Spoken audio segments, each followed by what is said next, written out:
foreigners. There was an outstation to the aging letter of his scandals. Paul tapped his brother on the shoulder. Make yourself useful, he said. Carry something else. See the yams. He gestured toward the car, and Aji sauntered back, mumbling the Paul should be to let him be. Aji's friend Osei arrived, and soon after Gospel and Uba joined them, and the whole posse buzzed their way upstairs. There is a spot at Uwo where a buffalo is calving. Uba said, liar, everyone knows where there are no buffaloes anymore in Uwo. I swear I can take you this evening or tomorrow morning if you are free. A grass cutter got caught in my trap, Osai said. At Uwo too, soon the trap will claim a deer, he boasted. When should they go see this lucky spot? But the dance were beginning.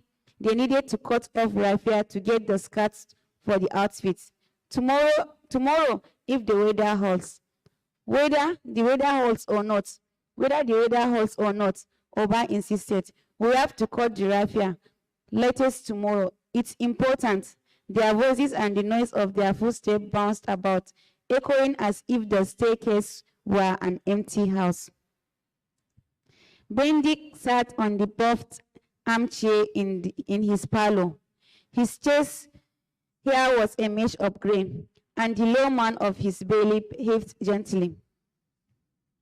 Ma's Queen's blouse was up on a hanger on the balcony, airing in the breeze. She had changed into a laid-back flowered round naked blouse that didn't matter. Bibi burst into the boys' room. Oh my God, I knew I would forget something. Paul, please check if I put my slippers in your bag by mistake. Very unlikely, said Paul. It's okay if you don't want to help, Bibi said, and turned toward Aji. Paul unzipped his bag, rummaged through the side, and asked her to have a look. What about you, Aji? Bibi said, looking at his bag. Aji put his unpacked bag towards her.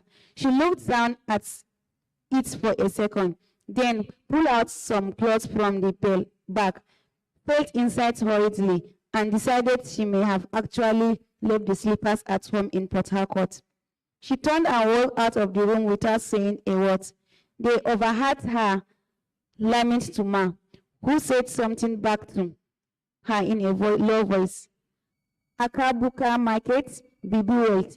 I can't even believe you are suggesting that. Do you really think I will find that type of slippers in Akabuka Market, Ma? The sun began to cool and visitors trickled in. Some dropped in for a quick greeting. Others sat down long enough to be offered something. Kolanut and pepper, garden eggs, soft drinks, granuts. Paul and Aji looked over the quadrangle from their window, watching the comings and goings. Downstairs, a woman walked toward the door with her son in tow. He was head and shoulders taller, but followed like he lacked all volition. Aji felt this visit will have something to do with school fees, a school levy, or money to register for some final exam. Holding courts, Paul said as he lifted the gauzy blind, then let it fall back to place. King's Hall Court, Aji said. Local magistrates do too, Paul responded, not exactly sidestepping the combats his brother was trying to initiate. I think Bendik should take up a chieftaincy. Chief before his name will suit him. I think he already performs the duties one way or the other. But you know Bendik, Chief Benedict Utu. Aji slowly lending the title its required weight. It sounds good. A shrill, angry voice rose from the parlor and stayed up. Raised voices weren't unusual during session at Bendik's parlor. Other voices joined in. Aji could tell most of the men by their voices. Jonah, Paul said with a small laugh. I wonder who he is giving the sermon to today. Don't worry, Ipo will soon shout him down. Shout Jonah down? Are you kidding? Aji always found Jonah amusing, not just for his slight voice and how it didn't match the deep lines on his face and the stoop of his shoulders. How easily rattled he was, but the name too. Weren't his parents aware of the fate of that Jonah in the Bible? The whole shipwreck business and living in the belly of a whale for 3 days? Aji had read the story on many occasions, and each time greatly relished Jonah's tantrums and self-pity, even though he thought him mean-spirited. A man knocked on the door downstairs. He stood waiting, didn't try the door handle. Paul stuck his head out the window, greeted the man, and told him the door was unlocked, that he should just give it a push. The man made to push the door as Paul ran downstairs anyway to let him in, and Aji followed. The man had an upper lip. Half his face was gone, deep holes brought in by a childhood affliction of smallpox. Still, he wasn't hideous. He was still tall and athletic, yellow like the sun. He was the high priest of the Tea Shrine. His name was Aduche, and they knew he had a great love for Bendik. Everything he had seen and knew of the world could be sensed in the quiet power of his gait as he stepped into the entryway. He placed his hand on Paul's cheek as he responded to their greeting. Aji could smell the tobacco and wood smoke and something else on his clothes. And when he smiled at them, it was all gone. He looked down at Aji for a brief moment. His gaze had a quality possessed by no one else Aji had met in the whole world. It was something of a shared secret. It made him feel special. He seemed to be saying that he, Aji, was useful in it, and Isaac in front of him, wondering where the sacrificial lamb was. Aji knew if anyone had to pick between him and his brother, that Paul will be preferred. Paul will be set aside for saving, but Abraham had to choose the son whom he loved to offer as a sacrifice. Why was he to put that kind of decision? Why and how was it possible for him to love one son more than the other? What was so terrible about Ishmael that his own father's love for him fell short, therefore disqualifying him as the worthy sacrifice? Why was Ishmael not preferred? Will Bendik love Paul enough to kill him if it were God Almighty asking him to give him his most precious one? These were questions Aji needed answers to, but more, he wanted to be worthy. He wanted to be the son too difficult to give up, the son so greatly loved and therefore singularly suitable for sacrifice. Matters of this nature meant a huge deal to him before the ages of 8 and 9. He would lie in bed at night and toss the questions around in his mind, and at some point, just so he could give himself some kind of answer to be able to go to sleep, he would decide what Bendik should do if he were in Abraham's shoes. But there was so much to consider before that. Where would Ma be when all this was happening? It was difficult to imagine her sitting quietly in the kitchen while Bendik wrestled with his dilemma. This was what will happen. After listening to the Lord's command, Bendik will reply to the Lord Almighty, maker of every living thing, the beasts of the fields, the birds of the air, and all the creatures of the sea. Everything that walks, crawls, flies, and swims. Leave my boys alone. That was exactly what he would say. Leave my boys alone. If you want someone dead, by all means, here I am. And please do the killing yourself. Don't make someone else do the dirty job. At which point, Mr. Ifenwa will spring off and cheer from the crowd of witnesses, whistling at Bendick's courage. His thumb raised high and then shouting, "Oh, just make him a prisoner of conscience." Paul pushed the screen door open and walked into the parlor, holding the door as Aji followed him in. Bandit looked up at him. There was a pause in his speech as he held their gaze. Was there a message for him? Did they want something, or had they come in to sit and listen? He finished his sentence as Aduche stepped into the parlor. "Swoy," Bendick wrote. "Swoy, Agbara Obiga, spirit of the bushes, lord of Obigo forest." Bendick stood erect like a soldier in a parade as he called the high priest by his many praise names. Then he could doubled over, waist down, and greeted. Bendick gave Odiche twofold respect because he was from Bendick's mother's people. He owns Bendick. "Should I rise?" Bendick kept asking after the greeting was over. "Please," Aduche responded. "Please rise, son of my sister." "Are you sure?" Bendick insisted as some laughter came from the crowd. The air in the room had lightened. Bendick straightened up, submitted to a hug from Aduche, and waited for the man to take a seat that had been vacated for him. "You arrived just in time. I was finishing." Bendick beckoned to Paul, and when he came close, he whispered in his ear, "Tell your mother to bring the whiskey. She should also put an unopened bottle in the bag for when Aduche is leaving." Some of the faces in the room that day were not regulars in the house.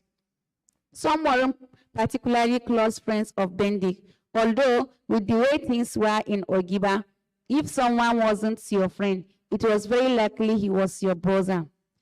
The lightness in the room did not last for long. There was something extra in the air that day. As Paul and Aji went off to get the drink, they had someone bang his fist on the table. And soon there was shuffling as two men were restrained from getting into a fight. Paul and Aji hurried back with the whiskey in time to hear Nwoke shouting, "Let your father eat shit." He pointed at Jonah, his red cape nearly falling off his head. "You say I ate bribe from company?" Jonah advanced toward Nwoke, shouting back, "Did I say it behind your back? You say I ate bribe. Can you swear? Do you have witness? Swear by entity. Let's see whether you will last these 3 days." Nwoke snapped his fingers. Some people pulled him away, asked him to be calm, to have some respect for the gathering and for Bendick, who had arrived from Port Harcourt only today, and for the elders here. Were you people not here when he accused me?" Nwoke retorted. "You all saw him open his mouth to talk like someone born yesterday." "I say you took money from company," Jonah shot back. "You are exactly like your father, borrowing down to paper money and coins. And as for that son of yours, there is no need for hot blood yet." Bendick raised his voice from where he sat in his armchair. The chair had wooden legs that ended in an imitation of the paws of a great bush cat. Bendick had been taking in the scene calmly, and now that he raised his voice, a little quiet returned to the room again, and eyes turned towards him. It is serious accusation Jonah is making." Jonah squeezed his face and nodded from where he sat on a bench. "Nwoke is here with us," Bendick continued, "and can answer for himself here in our presence. He will discuss what we can today and come back tomorrow if need be." Nwoke's face was like an open sack of nuts. "Let us all bear in mind," Bendick's voice soared in the still air of the room, "that this thing trying to rip us apart is actually coming from outside. If we don't understand that first, then we will be wasting strength on the wrong matter." Heads nodded. It's true, said one of the young men, leaning against the wall. Seats had been arranged behind the sofa, but weren't enough. Application master got up and called out greetings. He called out a few times before quiet fell on the place. An old man by the corner was struggling, and his let them shut up so we can get to the bottom of this was the only sound breaking the silence. Application master began to speak. Our people say, rather than let the antelope escape completely, let us at least slice off his tail. Grunts of approval from the crowd followed. It's true, it's true. This meeting will continue tomorrow, but we are here already, so we might as well talk. Company has been here for nearly 3 decades. There are young men in this room who were not yet born when they came to tap oil from our ground. Nobody here can say we have treated company badly, and that's not to say our stomachs are too sweet with happiness. What your God has blessed you with, you can't quarrel with it. You use it and move ahead with in life. For your own goods, for your children, and for your neighbors too. Is it not so? Application master paused. It is so. More grunts from the crowds. Before company came, we were here. The soil was here, right here. Application master stamped his foot on the tiled floor. Right here, under our feet. Did we make trouble when they came here tumbling through our forest? When they said the government sent them, did we not make way for them and even show them around? Did we not agree when they pointed at the place they wanted to dig their burrow pit and set their derricks?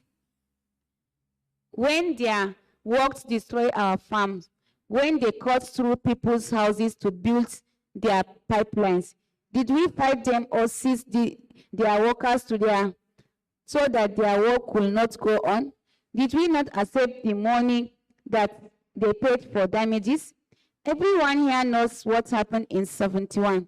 A groan escaped some older people in the room. Someone echoed the year and snapped his fingers. If you are too small, application master continued, or not born yet, ask your parents. Let them tell you what our eyes saw in 1971. We have managed since then with company, not friends, not enemies. Now that they have decided they want to build pipe for gas, not oil, they want the pipes to go through our farms and our water site near Idu. I have only one question to ask. If the ones they built for oil are killing us now, why should we allow them to put up new pipelines when we don't know what damage they might cause? Nkoke rose to his feet and his snuff box clattered onto the floor, destroyed the calm application master's speech had created. If not for company, he shouted. He didn't even look down at the fallen item. Someone next to him picked it up to hand back to him, but he waved the hand away. If not for company, you think we would have been anything that we are today? His voice was loud, like someone in the middle of a quarrel. This secondary school we have now that our children attend, people from other villages come here now for school. How long did we stay before it was built? The only primary school we have, is there anyone in this room who doesn't know how that came about? Nkoke paused for a while, as if expecting someone to respond to his question. Did the government know us before now? He asked, looking around the room. Did any third roads run to us before? Does this village lead to anywhere? So why do we talk as if we don't know these things? And because I speak my own truth, the truth that I see with my 2 eyes, does that mean I have accepted a bribe from outsiders against my own people? If not for company, will we have the mono pump that gives us water? How many villages, count in yourselves, around here have tap water? Do they not drink from their wells still? Without company, mosquitoes would have be eating us up here in the mangrove. And all these people in the government wouldn't have none we even exist. So you have not accepted money from anyone? Bandit asked. He has eaten money. That is why his mouth is so sweet for them, someone said from the benches before Nkoke could respond. Aji saw it was Magon, a muscular man who had a reputation as a radical member of the OIF. I want all of you to listen to what I am saying today and mark it on a wall somewhere. Nkoke continues gravely. Some of you forget we are a small people. All these bigger groups in this country who go in and out of government, do you think they will look in our direction if we don't have oil? We can all disappear from here in a single afternoon. All of us in the world, 24 Oba villages, and they wouldn't even notice. They wrestle for power among themselves as if we don't count. As our people say, when the elephants have a wrestle, it's the grass below that feeds the stampede. One day you will say that I said it. All I want to tell you is this: let us stay close to company. What they are offering may not be the best, but we can't be claiming our rights and then lose out completely. They have offered you money, Ipo said at the stood up, pointing a finger at Nkoke. Ipo was a man of about 50. They have offered you money, and you may have accepted so that their gas pipes can run past behind your house. You think we are fools? Ipo's voice was level but hard. He looks like the sort of man who, in his younger days, would have invited whatever was to happen tomorrow to happen right now.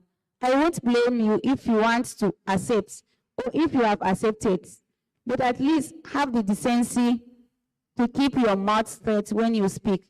And as you are taking this money, do us a favor and tell them that pipeline shall begin and end at your house. It will be a very short pipeline.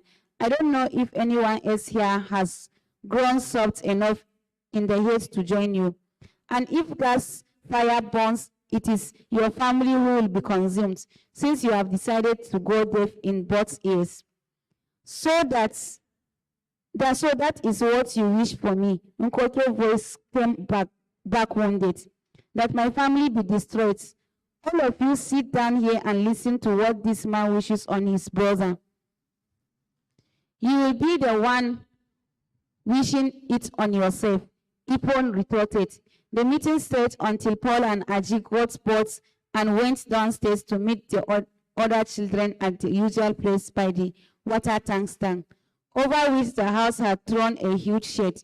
They sat on the rungs of the steel ladders, dangling their feet, catching up on things. The sun dipped towards Unwo and turned the sky orange red. 7. Aji and Osai emerged from the hedges and followed the path beside the flower fence. Someone watching from the church will see only one head bobbing above the flat top of the flowers. Osai was a clear-head tailor, even though he was barely 2 months older than Aji. They walked past the church and smelled the tannin that was poured regularly all over the window and door frames to keep termites away. Across the road, in the schoolyard, the old mulina trees stretched their vast branches and littered the ground with fruit. Osai stepped over them, but Aji squashed some underfoot, making the juice squirt, mapping their trail with a darker, inky brown. It was around 7:30 in the morning, and they were heading for a quick wash in a nearby swamp. Aji had been idling in bed when Osai arrived. He told Paul he was going out. He threw a bar of soap, a sponge, and a fresh change of clothes into a plastic bag and left with his friend. Paul, who had had an early shower in the bathroom downstairs, was back in bed and didn't look away from his book when Aji spoke. Aji and Osai shut the door to the staircase and the house sank deeper into that quaint nest houses, often settled into right after breakfast at holiday times, just before the steady flow of visitors begins. Melina stains never wash out, Osai said as he looked back at Aji. His own fresh clothes were in a black cellophane bag cluttered under his arm. I'm not wearing white, Aji replied, so it doesn't matter. The edges of the school's football field were well marked, and at either end of the field was a standard-sized goal spot. They walked past the classroom block to their right and then the school farm behind it, and by the corner was a path that led to the bush. Grass brushed against Aji's ankles. He walked a few paces ahead of Osai as they filed into the bush, taking care not to slip on the clay earth. Creepers, bracken, and bamboo emerged in a rush of darkish green, and the canopy of clustered trees dimmed the sun. It felt odd to have appeared here, 3 minutes away from the road, and it wasn't just the fleeted gloom and coldness. Each time he stepped into the swamp, Aji felt that it cleansed him, glazed and held him apart from the world outside. They had a rustle ahead of them was a man in a brown loincloth, climbing down a palm tree. He held on to the harness with one hand, and with the other he held a blue cape, foaming with palm wine freshly tapped from the tree. They greeted him when they got to the foot of the palm wine tree, and he grunted back at them and continued his business. The two boys came into a clearing where wild jewel orchids were pushing out their last flowers. They stripped and bunched their clothes together on top of a shrub by the pond. Osai first gave his shirt as a quick wash, rubbing and kneading the cloth as it squished out later. Then a final rinse. As Aji sat at the edge of the pond, dipped his toe in it and fickled the water. He cleared the water lilies to a corner and squatted beside the pond, looking into the opaque green water. A warm crack of sunlight fell through the trees and touched his back. He dipped. The splash was as loud as his dip was clumsy, and then a hush fell over the space. The water bubbled and rippled. It was as if the swarm held its breath for a few seconds and then let go in rowdy babble that rose sharply among the starlit spots in the trees. It's dangerous to dip in like that, Osai said, easing into the water. There are usually sticks at the end of the pond. People say there are nets there sometimes, so you need to check first. Osai rubbed his head and body with a green soap that smelled clean and rubbery, like an eraser. Aji climbed out of the pond and searching in his bag on the side. The green palm olive soap was too big to hold in one hand, so he held it with both. He smeared it on his head and all over his body, then let himself back into the pond. They dried themselves, and also moved his drying clothes to a spot where the sun had gained around. He shivered a little in the sunlight, then picked up a stone and flung it across the pond. It startled a little bird by the bank. Do you know the name? Aji asked as they watched the bird fly away. Palm boy, Osai replied. Aji thought it might be a gray hornbill. I wonder what's called in English. Not too sure, he said under his breath. The gray hornbill had yellow feet, but this one's feet were black. My encyclopedia of tropical birds covered a wide range of species and had colored pictures. Aji and Paul used to play sport and often had oversolved arguments over shades of plumage, length of tail, and bat call. Ma, who was expected to have the last say in these matters, said that some of the species they found in Ogiba may not have been named in English. Their response was unsatisfactory in the competitive atmosphere.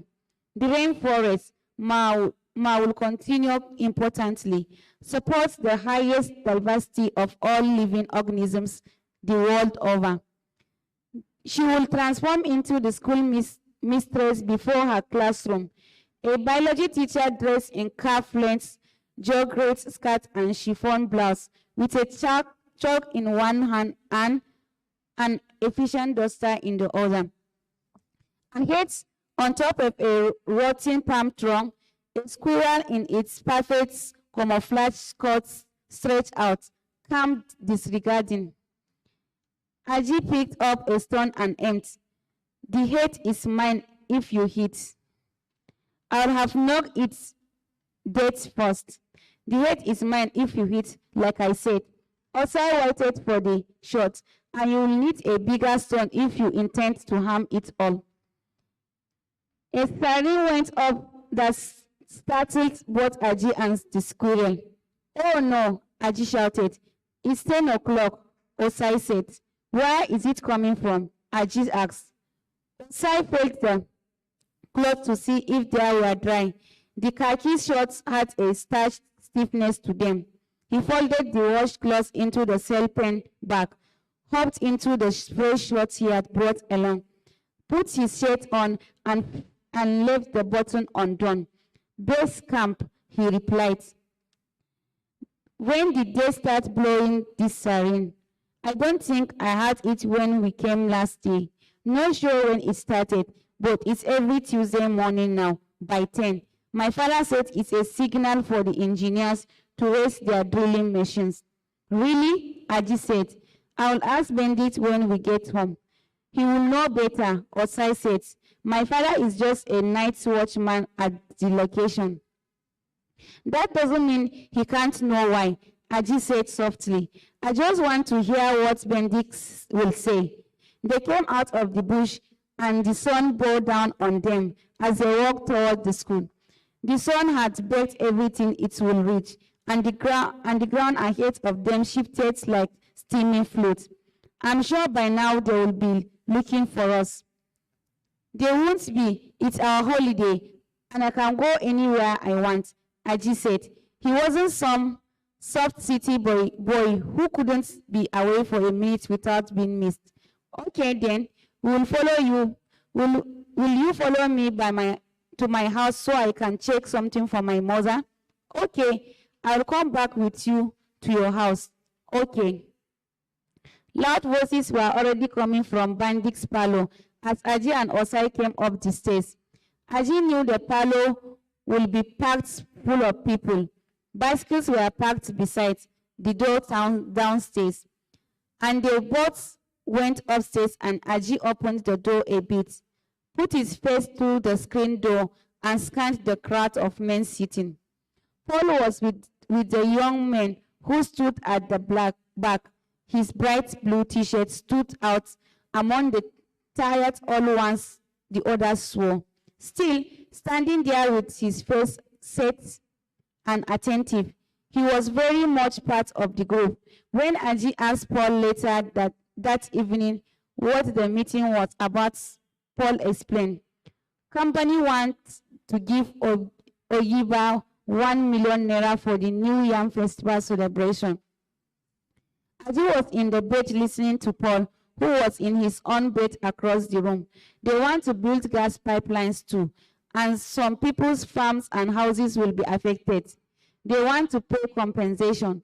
Mark thinks they should be made to wait, that if they give them an easy way, they will take us for granted, like they did in the past. He said, why is it okay for them to take all the resources in our land, destroy our homes, and leave us with nothing? But people think they are going about trying to buy off individuals rather than dealing with the whole community as one. People suspect Nwoke is company's inside man, although he denies it. Others suggested we accept the money and buy cows with and share among everyone for the festival. Whether we accept their terms in another matter, someone cautioned them to bear in mind that it is the devil we are dining with here. We should therefore use a long spoon. These people have government on their side. They look like they are asking us, but they are not. They prefer to indulge us, at least. If any commotions come out here, then you'll see who will come to battle. Everyone here knows you cannot fight government. No medicine can kill government. They will burn a holy shrine and go scot-free. Something an ordinary person will do and not last the hour without falling down dead. Are you asleep? Paul asked. No, Aji replied. I'm listening. There was a faint distant drumming from the night. It would have been coming from another village, although as Aji slid towards Step, the drumming advanced and retreated, as if emanating from the farthest quarters of Ogiba, or close of his window, or the room next door, where Bibi was asleep. Aji had barely set eyes on Bibi throughout the day. They separated each time they came to Ogiba. They became boys and girls, each doing his or her own thing. Bibi had come in sometimes that afternoon to ask Ma for a George wrapper and scarf for a dance practice she was taking part in. She had beads around her feet, left ankle and on her wrist, and she had applied talcum powder all around the length of her neck and on the top of her chest and back. She would have looked really idiotic had they not been in Ogiba. Did someone give birth? Aji wanted to ask, but didn't. He would have heard the singing of their were a newborn, the showering of powder, the party of family and friends singing, dancing, and ringing bells from one end of the village to the next was always a rowdy affair. I am organizing a sports competition tomorrow, Bibi said to IG, but you have to register if you want to participate. With her Heads Girl initiative, she had formed a committee of organizers and given leadership posts to some. It is both boys and girls, Bibi added before Aji. Aji could say he wasn't interested. The distant drumming of the night persisted, and Aji thought he could make out voices, but he couldn't. He couldn't tell if it was just his own mind already in the zone, titillating on the edge of sleep and conjuring up things. There were the three of them, Aji thought, Paul, Bibi, and him, before the beginning of this memory, which was to say from the beginning of his life. There had always been the three of them. Paul and Bibi were the first people he saw. The first he touched, everything he resented and liked, everything he knew, thought, and felt, his smile and the angry pounding in his veins were all from them, and now, for the first time, taking notice of his mates, this made him feel incredibly lonely. The sort of lonely feeling that Bibi would have been tempted to slap out of him, just the kind of thing that would have made Paul look at him in his usual bemused way and say, "My friend, what are you saying? Please be serious." But he sensed it that night. It hung about the room, the feeling that things may not always be like this, that they will one day grow up and live across town from each other, like Ma and her cousin Auntie Julie, or even die, like all the Bendy's siblings, whom he hardly ever spoke of. The distant drumming had stopped. Paul turned over and mumbled something in his sleep, and Aji was sure he could hear Bibi softly breathing from the room next door. There is a house on the left corner of the square. If you are walking from Mercury Superstore, it is the first thing you will see. It's built of red brick and has wooden windows that open outward. There is a high veranda, and there are 5 steps you have to climb to get it. Beside this house, there is a patch wide enough for a car to drive along. Paul and Ajit turned left onto this road, and the sun was high, but the cotton trees that lined the path shielded them. They walked past Bure's house, which had a stick barring the entrance of the narrow walkway. There was pounding coming from Nka's house, and the voices of women were loud and indistinct. Nka was a hunter, famed for killing 3 buffaloes in his lifetime. Before buffaloes became extinct in Ogba land, people said that the buffaloes got offended and left due to the inhospitality shown them. Nka paid the price for hunting down these great beasts with his lack of children. Buffaloes, it was said, had strong spirits. Here is the house Charlie built. The house his son now lives in since Charlie died. Aji never met Charlie, but there was a popular buzz about him and his wife, Opie, that had endured. Opie had refused to let Charlie have the chicken gizzards, which was a part reserved for the man of the house. The chicken thighs were the man's portion. The chicken bottom was his too. So were the kidneys and the breast. Opie is, as it turns out, had developed a renewed taste for gizzards and simply dashed them out of herself all the time. These were the facts of this notorious domestic dispute. What? The final line of the bald inquired. Opie, what wrong did Charlie do to have married you? Wait, someone was shouting and running toward them. Wait, it was Osai, Aji's friend. I went to your house to look for you, but you are not there. Someone said that they saw you near Mercury. Where are you going? We are going to see boy in Obigwe, Aji said. Do you want to come with us? Paul asked. We'll drive to Emoku. Boy's cousins has a party. We will come, Osai said, and fell in line with them as they walked along. There is going to be a trouble in town today, he continued, still breathless from his running. Company has decided to give all the Obidia a gift of 20 cows for the New Yam Festival. This morning, 2 trucks drove into Ogiba with the cows and parked on the road beside Nko's house. There was already fighting among the OYF. Some of the members thought the gift should be returned right away. That company had ignored what Obida was talking about and instead had brought gifts to win them over. Other members thought it was stupid to return the gifts. It was a fine gesture. There was no point in being so extreme. Other people were wondering why the truck was parked in front of Nkoke's house instead of in the square. Who, apart from Koke, was consulted about the gift? Fighting had broken out that morning. Nkoke's son, Obuku, had a third of the OYF with him. If these old men wanted to talk forever, they will go ahead, but before sunset, there will be the smell of burning meat in the air.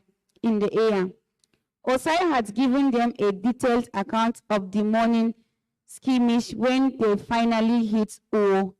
Morgan sent a message to Obuku saying that if any of the cow's blood dropped on Obige soil tonight, human blood will drop too. Uwo was a vast spread of wiry grassland that stretched from Ogiba to Obige. He said Uwo was an anomaly, a Sahel-like grassland that had no business being in a rainforest. Bendy said it was possible Uwo was desiccated river from hundreds of years ago.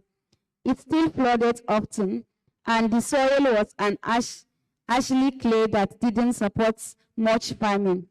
It was a hot shrub steep teeming with rodents and small lives. Animals came there to graze.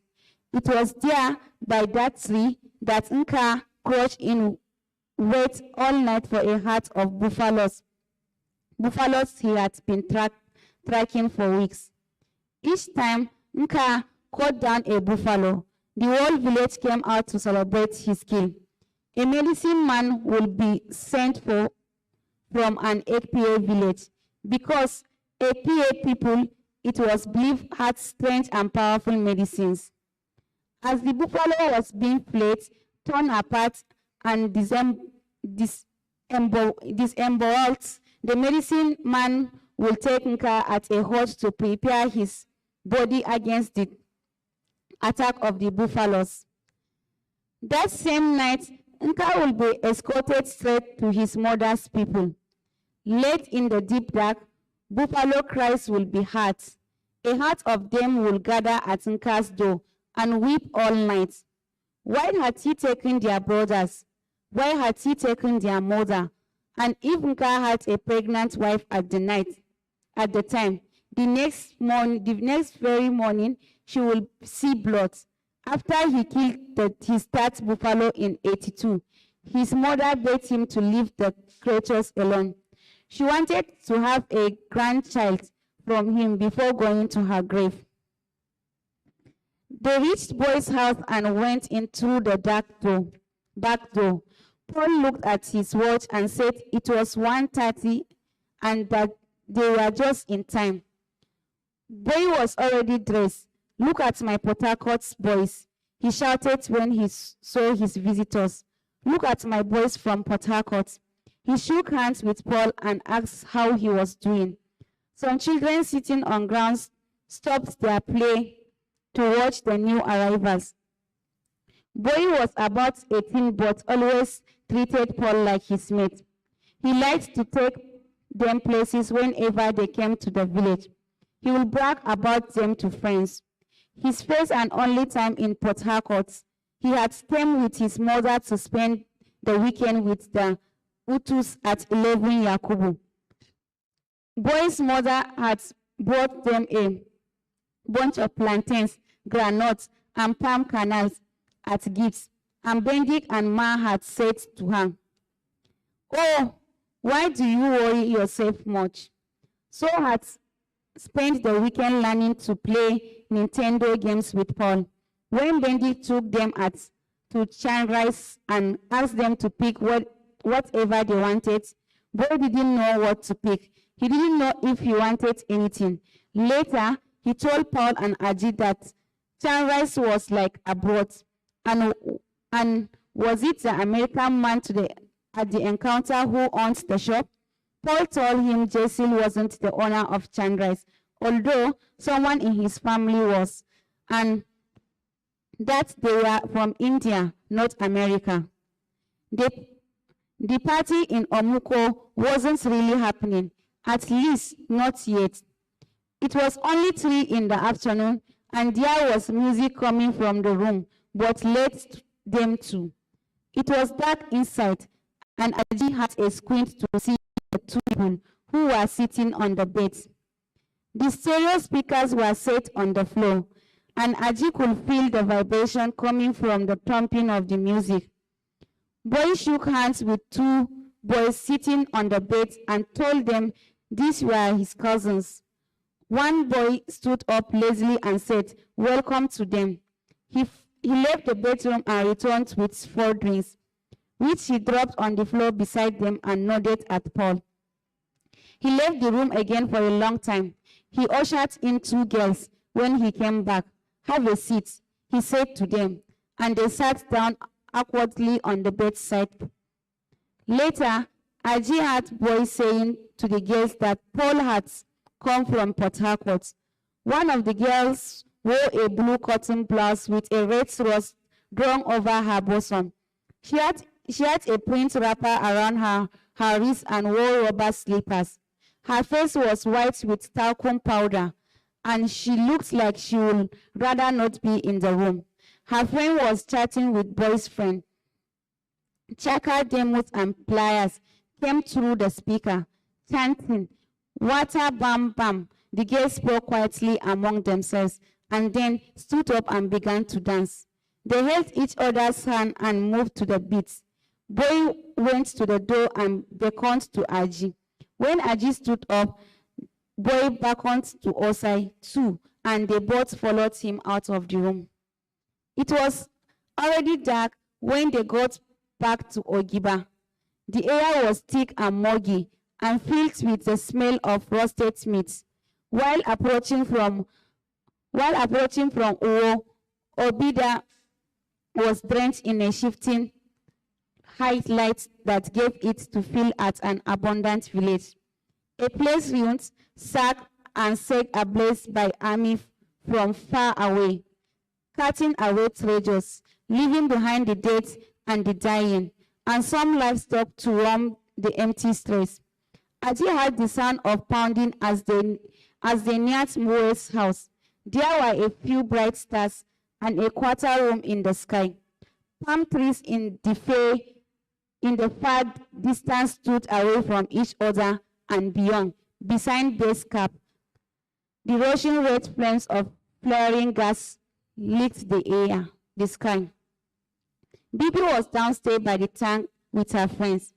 Ma and Bendik have been looking for the two of them. "Where did you go?" she asked, sounding ominous. "They are upstairs. You better go and see them now." Her friends had stopped talking, waiting for Bibi to finish, and she fully occupied the space they had given her. The girl seemed impressed both by her command of English and by the authority in her voice. Paul and Aji walked past without much of a response. Upstairs, Ma looked at them and said, "Ah, you are back. Why, where have you been?" Then she looked away from them and continued talking to Bendik. When she glanced back and saw they were still standing there, she said, "Your food is on the kitchen table." And as they left the parlor, her eyes followed him. "Aji, have you had a bath today?" "Yes," Aji replied, angry that Ma had singled him out to ask that question. They went to the kitchen, brought their food down, and sat on the dwarf kitchen stools to eat. They had not thought much of the smell of burnt meat in the air when they first neared the village. They had not remembered or thought of the 10 cows Osai had tackled about in the morning. 20 cows that were brought in 2 trucks, a gift from company to all of Obiba as a gesture of God's will for the festival. This gesture that had caused such repercussion that morning. We do not want their disgusting gifts. They can't buy us from ourselves, but why should we reject a gift during our festival?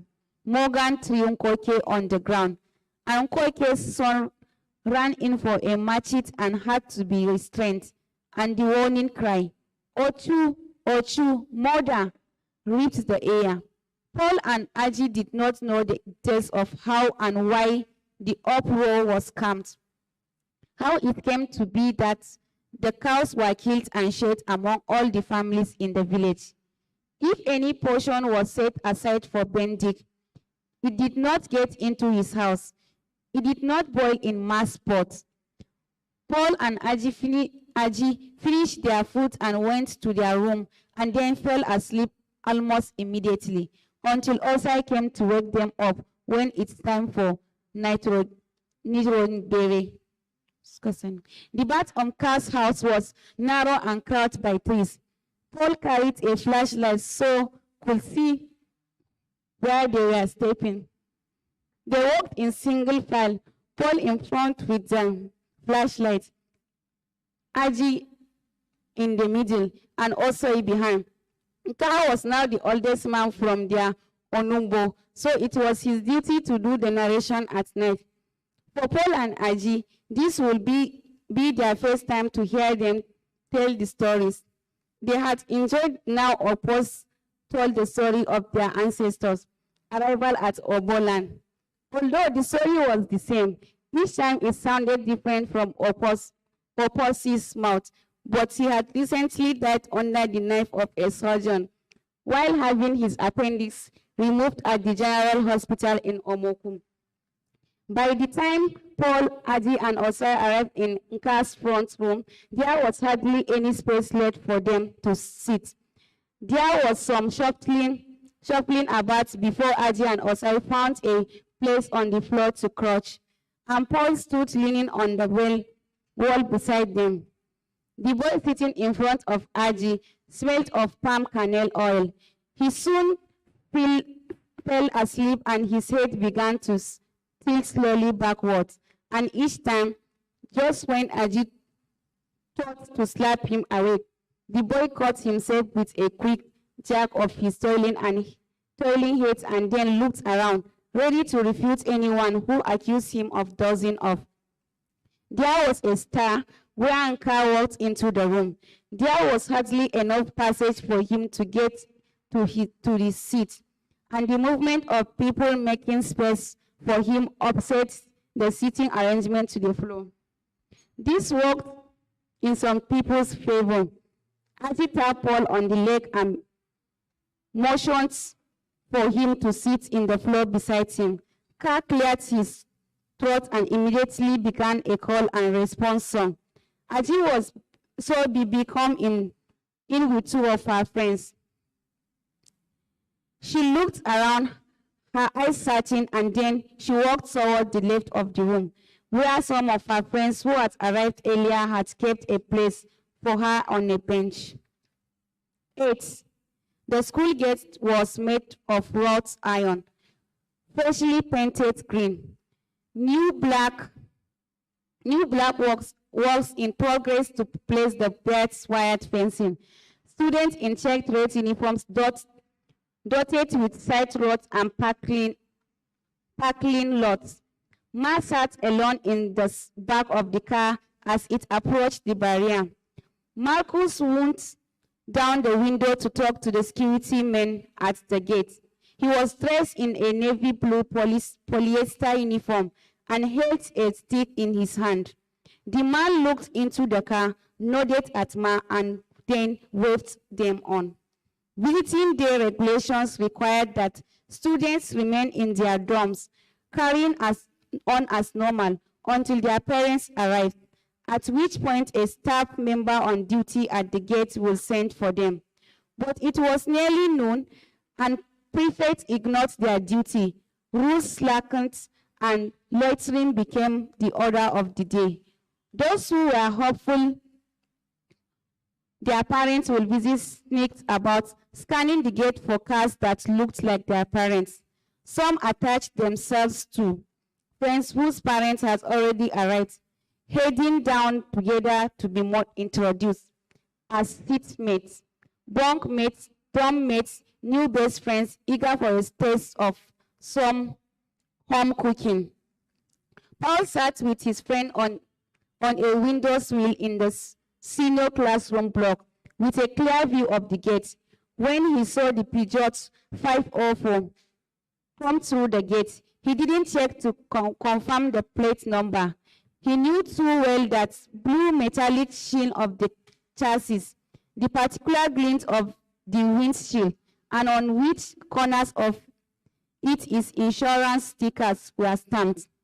He snapped his finger at a passing junior boy whom he ordered to go fetch Aji at once. If you divert, you are dead. Yes, senior, the junior boy scampered off. Paul and Aji soon joined Ma, where the car was parked beneath a whistling pine tree by the science laboratories. Look at the two of you, Ma gasped in horror. You are all necks. She drew Paul close, feeling his body to see how much weight he had lost. Ma, stop, Paul laughed, trying to pull away. You are all bones, she declared. Aji, are you skipping meals, or is it that they are not serving proper food in that dining hall? She turned around. Marcus, come and look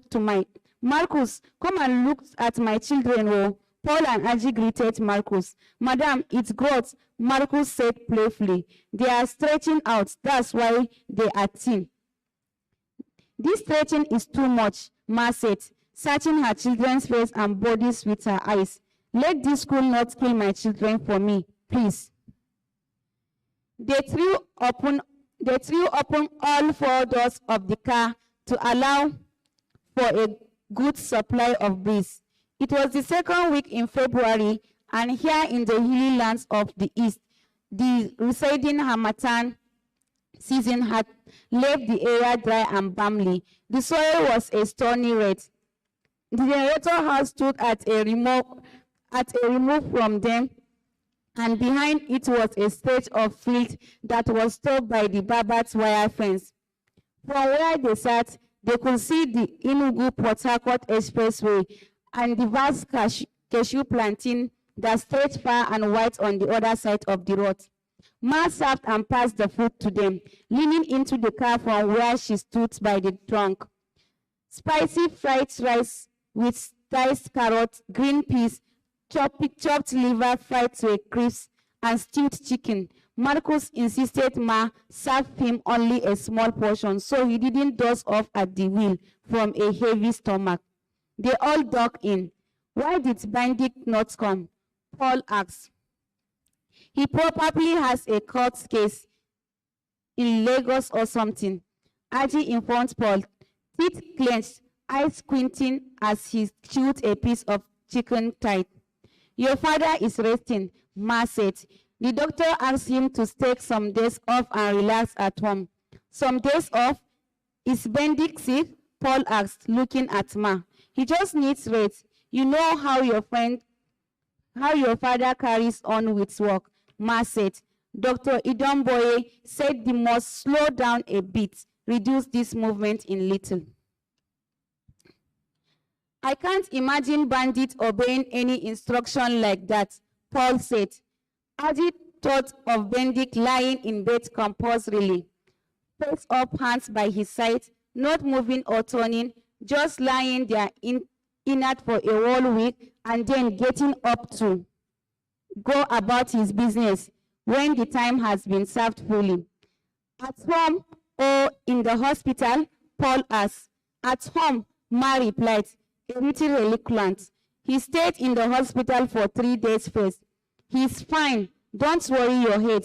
She didn't tell them the Benedict had slumped in his office one afternoon and be rushed to the hospital, that he had remained unconscious for two days before he came to.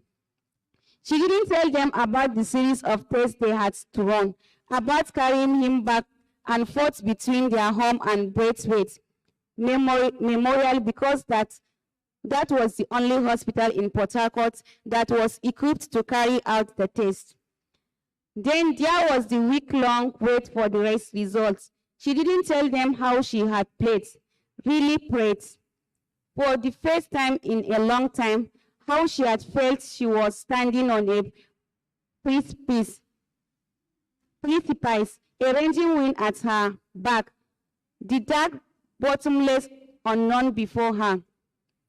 They will never know of the promise she made to God at that moment, and then to herself, to nature, to the universe, to whatever was good and great out there, that if only things could turn out right, please let this thing turn out right. She looked up at her children and said, your father wrote your letters, but finish your food first. Marcus looked back and said, look at all the food still on your plate. Paul Aji, what's happening? Quick, quick, there is still more food in the cooler. For afters, there was a fruit cocktail, pineapple, pawpaw and mango, sliced and swimming in the juice in a big bowl. The ripe, sweet smell of the mango filled the car, and 2 flies buzzed about. Paul held his palm up, aiming to hit as the fleas came his way. They buzzed and zigzagged about the car, bumping into the windows as Marcus beat their air the area with a newspaper, and then they escaped. I went to see Bibi last weekend, Ma said. She was selected to represent her school in all-girls cantata. Really? Where are they playing? Paul asked. Ilorin. Wow, the children crushed. Is she flying there or going by bus? Paul asked. They are flying, Ma replied. That's all we will hear about when we go back home, Aji said. Bibi will talk about it much like this, much like she is the first person in the whole world to have ever entered an airplane. Jealousy, Paul laughed as if he weren't also secretly coveting Bibi's airplane as adventure. Is she still playing that instrument, what is called? Aji asked to over the tone. Oh boy, yes, she's playing 2 solos, Ma replied. Cheated, he cupped his mouth with his left hand. What type of language is that? Ma threw him a disapproving glance and leaned forward to the glove compartment to get a toothpick. Bibi shouldn't be doing things like that, Paul joined in. What do you mean, Paul? Ma challenged. She plays the oboe well. Ma just hear how it sounds, oboe, Aji said. Like, oh no, Paul laughed. Why can't she just play the trumpet or drums? Trust Bibi to pick an odd instrument, Aji said. Her music teacher is very proud of her, and so is her principal. You haven't been chosen yet to present your school in anything. She said. Ma, that's harsh, Aji said, laughing. Still, Bibi is running down our family name. Paul, what's this shit? Your brother keeps saying. Don't mind him, Ma. It's just silly junior boy slang. What is wrong with it? Aji said. Is that what we sent you here to learn? Ma's voice had risen to a scold. She turned to face Aji properly. Let this be the first and last time I will hear this from your mouth. You hear? Having sufficiently flattened the mood and looking for a way to revive it, she opened a bottle of Sprite and passed it to Paul. Which one do you want? She asked Aji. Fanta, Aji said. After they had eaten, they sat back watching other families. Marcus put on the radio and turned the knob until it caught a station playing a reggae tune. Magic Flashek singing, Send Down the Rain, which at that moment seemed fitting. Soon it was time for Ma and Marcus to drive back at Port Harcourt. Ajit rummaged through the bag of provisions. Ma gave them their letters from Bendik and told them to send their replies once they could. Do you still have stamps left? I should have gotten you some more. Completely forgot. They say stamps in school, Aji said, but I still have about 6 left. You people shouldn't forget my birthday, Paul said. You can send a money order, just a suggestion. And yes, tell Bandik to expect my letter. I will tell him, Ma said. Regarding Paul's birthday, she said they could have a party, by the grace of God, when they returned by mid-term break or long holiday. Aji thought Ma was being rather agreeable, so he said he wouldn't mind if they threw a party for him as well. Ma asked Paul how he was coping with being deputy head boy, and Paul said there was really nothing to it. Ma looked at Aji to comment, and Aji looked back at her and said nothing. We have begun hits for the inter-house sports competition. Aji packed up. I'm marching. That's good, Ma said, then turned the other way. What about you, Paul? Paul is in the senior boys 4x100 relay. He is throwing the javelin too, Aji said. They drove to the entrance of the dormitory area and the boys got out of the car, stood together and waved to their mother and Marcus, who hung twice as the car rolled off. They watched as the car went down the sloping road toward the classroom area, passing by the staff rooms, the teacher's tea room, the laboratories, the library, the fields and parking lot slowly emptying of cars. The blue Peugeot 504 paused by the gate for a security check, and then, with the orange light indicating left, disappeared into the evening mist. Aji did not read his letter until after the dinner. He put the envelope carefully in between his introductory technology textbook as the bell rang for the night prep. The handwriting seemed particularly formal, but it was one he was used to. My dear Aji, I'm sorry I couldn't come with your mother for your visiting day as I promised. The doctor has advised me to take some rest, so I'm staying back this time and will hear all about how you and your brother are doing when your mother and Marcus return. I hope you have adjusted well now to life in the dormitory. It can't be easy, but I know you are taught enough to survive it. I hope your brother is showing you the ropes so you avoid getting into too much trouble. How is your maths? Remember what we agreed you should do when someone tries to annoy you? The background count always works. Take it slowly from 100, and before you know it, you will think of something better than to lash out. Don't be afraid to report anyone who is bothering you. Did you write to your sister? I hope to be going to Abuja in a few weeks. I have been selected among other people in the state as part of committee to discuss revenue allocation with the government. If you ask your brother, he might be able to explain to you. Write us, your unfortunate father. P.S. Mr. Obanjo has prayed he doesn't see you enough. He is your guardian. Why are you avoiding him? He sends you and you don't go.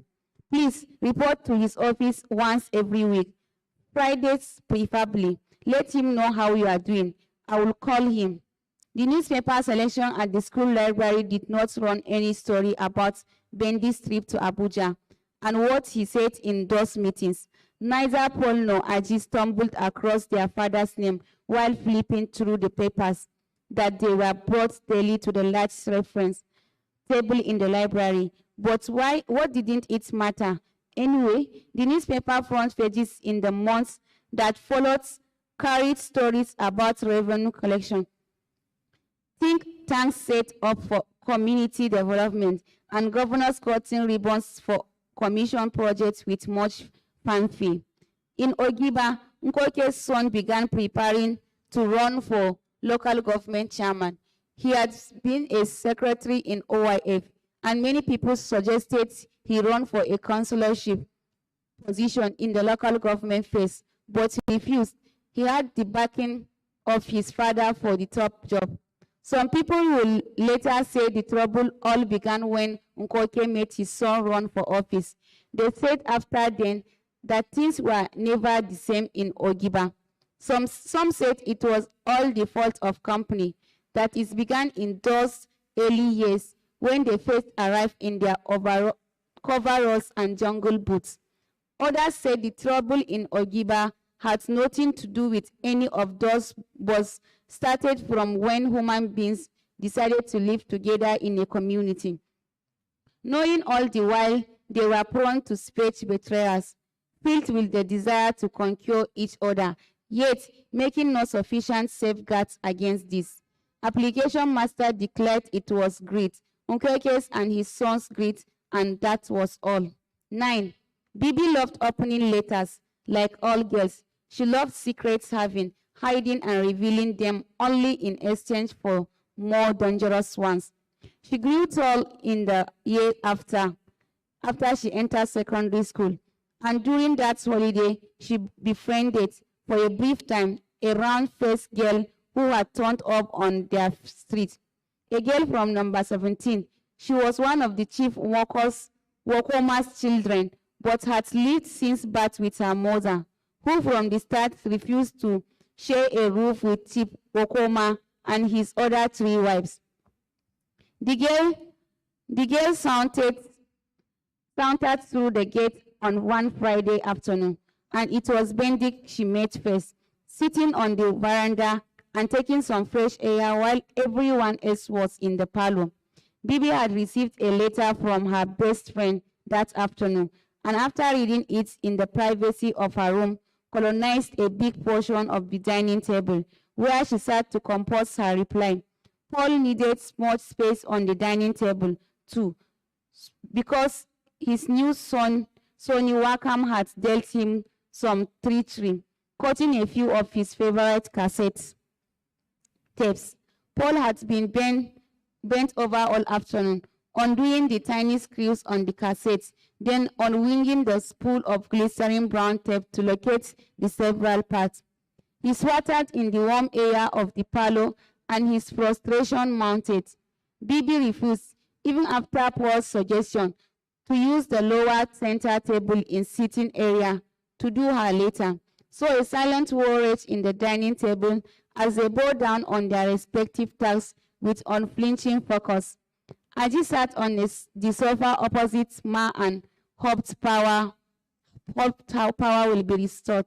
Even though the TV stations wouldn't have one come on yet, at least there will be that muted vibe, the hum and of electricity waiting in sockets, making the fridge beat, and at least the ceiling fan will be spinning and blowing air across the room.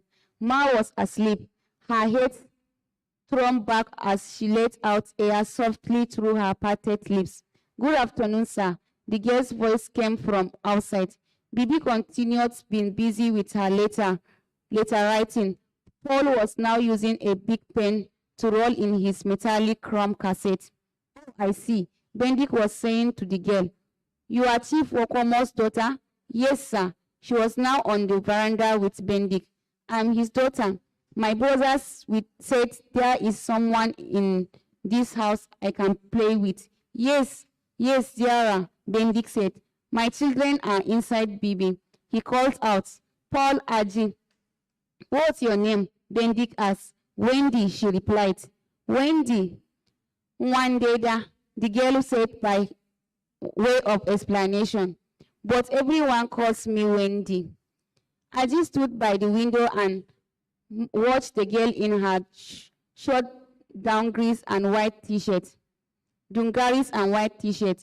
And then she walked into the parlor. Good afternoon, Ma, she said loudly, startling Ma out of her afternoon dream. Ma mumbled, smackling her lips and swallowing. Afternoon, my daughter, how are you? She squinted and smiled as if she had any idea who the girl was. I'm fine, thank you, Ma, Wendy said, and Ma turned back towards the dining table to see where Paul and Bibi were. In her groggy state, she was assuming the girl was one of Bibi's friends, whom she should know. How are your parents? Ma found herself asking. Bibi left the dining table and came over to Ma and Wendy. Paul had suspended his step, rolling, and was watching. What were you doing? Wendy asked, smiling at Bibi, as if to say, let's just accept that we are good friends already.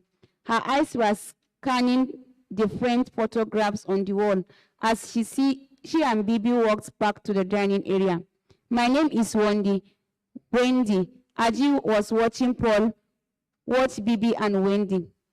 Apart from her sky blue short dungarees, Wendy had everything else to match. White t-shirts, white sneakers, white socks, and white wristwatch strap.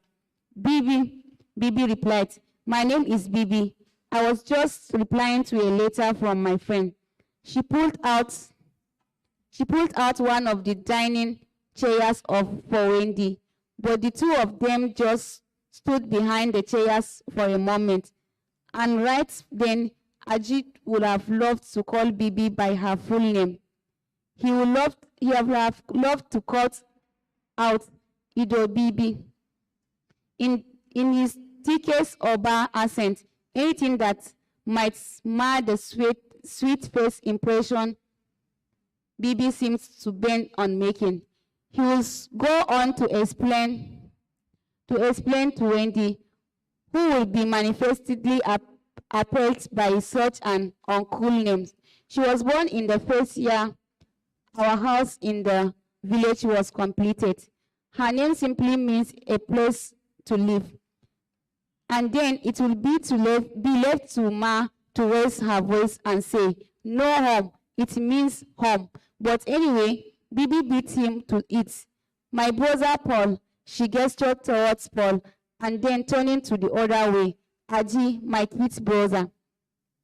Kid stung him, the way Bibi delivered it, knowing exactly what she was doing and counting on him to endure the slight until at least the visitor was gone. Aji snorted, hissed, and sweat in resentment, but no one noticed. Wendy noted coolly at Aji, and although Paul was right before her, she waved at her fingers higher and immediately turned to Bibi as if there was something they had to discuss. Bibi, won't you offer your friends something? Ma asked. I think we have some soft drinks in the fridge. Wendy shook her head at Bibi and winced in a big girl's sort of way. Don't bother. So you're always writing letters to your friends. Who is this one to? Wendy asked. Atinuke, my best friend. She lives in New Busa, Bibi said, shifting the writing part away. Where is that? Niger State. Is where you have the Kainji Dam. I think her father works in NEPA. Okay. I just received her letter today. I wanted to reply at once, Bibi said. Everyone in the parlor was listening to two of them, and their chat took on an air of play rehearsal. You live in a number 17, right? Paul asked. Oh yes, Wendy turned to face him, looking a little surprised that Paul was there at all. We know your brother, Obo, Paul said. Oh no, my brothers. Wendy rolled her eyes toward the ceiling. They frustrate me. Why do you think I left to come here? Why did they do? Bibi asked. I don't know. They are all much older than me, and they are just mean and boring. Jesus, she sighed and then looked at Paul. What class are you in? 2 weeks later, on the moderately warm Friday evening at about 5:30, Wendy went berserk with rage and called Paul a spontaneous ignoramus, and Paul yelled, you nematodes, in her face. Take this fake rubbish away. Bibi shot the BMX bicycle back at Wendy. Wendy held on her bike with one hand and stepped in front of Bibi, stared her down, moving her eyes up and down, and then hissed. You shouldn't even be breathing the same air. You scruff fitting. That's enough now. Take your bike and go. Paul put himself between the two girls. Ask your father to buy you your own bicycle, Wendy shouted as she rolled off. Ask your father to stop picking you things off the dump.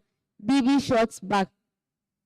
At which point Aji thought she deserved a round of applause, but his knee was scrapped and still hurting from the alteration that had preceded the ongoing fallout. An hour before, they were all laughter, shrieks and shouts as Paul gave Wendy a crossbar down the street with Bibi and Aji running behind them. Bibi then asked to have a go and paddled up and down the street while Aji, who couldn't write properly, was counting on Paul to give him a hand. When Bibi got off the bike, Aji assumed it was his turn. It was his turn next and asked Wendy if he could write, but she refused. I can't let you practice with my bike. You will spoil it and my father will be angry. She paddled off. Paul told Aji to relax. He will ask her himself, but Aji went and stood by the doggone yarrow trees, watching them keeping a decided distance so as to feel lonely enough, and imagining how one day the girl will be knocked down by a bigger, faster vehicle or an Okada, and how he will not care when she returned from hospital on crutches, in bandages and casts. Don't worry, Aji. Come, Bibi beckoned to him in high spirits. I'm sure she was just joking. When Wendy cycled back to where they stood, Paul asked if she could let Aji learn to write. When Wendy paused her lips and reluctantly stepped aside, twilight had descended in an instant and clothed the trees in shadows. Steady, Paul said to Aji as he got on the bike gingerly. Paul touched gently on the handlebars to keep them steady. Don't pedal too fast, Bibi admonished. Just take it slow. Then she returns to Wendy. I think you will be fine. He won't spoil your bike. Bibi failed to notice the unyielding look on her friend's face. She shouldn't see beyond her own excitement that her friend wasn't with her. So she just rubbed sand on her face and kicked her bathroom slippers to cup and walked behind the bike as Aji stepped, ever so gently, on his face pedals, Paul's hand still on the handbar, Bibi following right behind. They were soon doing a quick walk, a jog, and then a sprint. Aji was pedaling along all by himself. Yay! Bibi threw her hands in the air. We did it. Aji looked back and realized they weren't holding on to the bike anymore. He kept his feet walking on the pedals. If he stopped stepping, he would fall. So he looked ahead and kept his frame steady. When he saw his pothole, he swerved and tried to return his hands to a straight position, but everything became wobbly and crazy, and he saw himself going down in slow motion. Crap! The bike scraped the tarmac. He tumbled off and fell flat on the road. His knee burnt with pains. In a second, Paul was there, pulling him off the ground. Aji, are you okay? Bibi was looking at Aji's bruised knee now, blowing air to soothe it, saying, it's only a scratch, and then looking at Aji's face to confront it if she was right. It's only a scratch, isn't it? Nothing is broken. That was when Wendy walked up to where they were huddled together on the ground. She picked up her bike from the ground and checked to see if anything was damaged. Paul was looking at her. Sorry, he said, then looking back at Aji. He has wounded himself. That was when the roaring came out of her. I don't care. It's all your fault. Stupendous, ignominious. Paul leaped on to his feet, quivering with rage, and for a whole second there was no sound from him. Then he screamed, "You nominated horrible creature, and you can go to hell with your bike."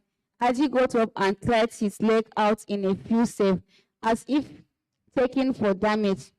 The security lights of the nearby compounds began to come on as Wendy walked towards her gate.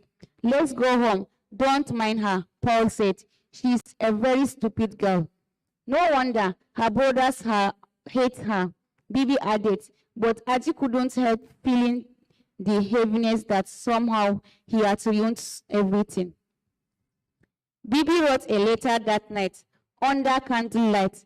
She made several drafts and threw the old ones in a bin, crumbled up in a bowl. She covered up the letter when anyone got close, as if shielding class exercise from a seatmate. State secret, Ma said, and clicked her tongue. Mind your eyes, Bibi. That letter can wait till daybreak. Bibi bent over it, perfecting all 4 pages of the final draft in her most careful handwriting. She had no reason to suspect that anyone will have salvaged her discarded pages from the bin. I think Paul has a girlfriend in school, she wrote. I suspect it. I don't even know if she's fine since I haven't seen a picture, and my younger brother Aji is being stingy with details. All I know is that she's a Hausa girl. You know our neighbor I wrote to you about in my last letter, Wendy? Story is beginning to come out. She really liked Paul. I think they went to the Abundance Trailer Park not too far from the house to hang out and they kissed. I'm not sure, but it's very likely. Now, here is the gist. Paul took Aji with him the next time he was supposed to meet her. I think he was feeling guilty because he kissed someone else when he has a girlfriend. Not sure, but you know me, my instincts are always right. I overheard something. I think Paul wanted Aji to learn how to kiss from Wendy. My brothers are so wild. Anyway, the whole team backfired. The girl got to suspect he wouldn't let Aji anywhere near her bicycle. She was just enduring Paul and for me for half of one afternoon. And then she couldn't take it any longer and she exploded like a grinder. What's happening with that Obima boy? Is he still begging you? My father and mother are going to America in 2 months' time. We are going to stay with Uncle Tam, who is not really our uncle, but that is what we call him. 10. Aji followed Paul into the yard. Abundant tractors were afield, overgrown by elephant grass and shrubs of Awolo.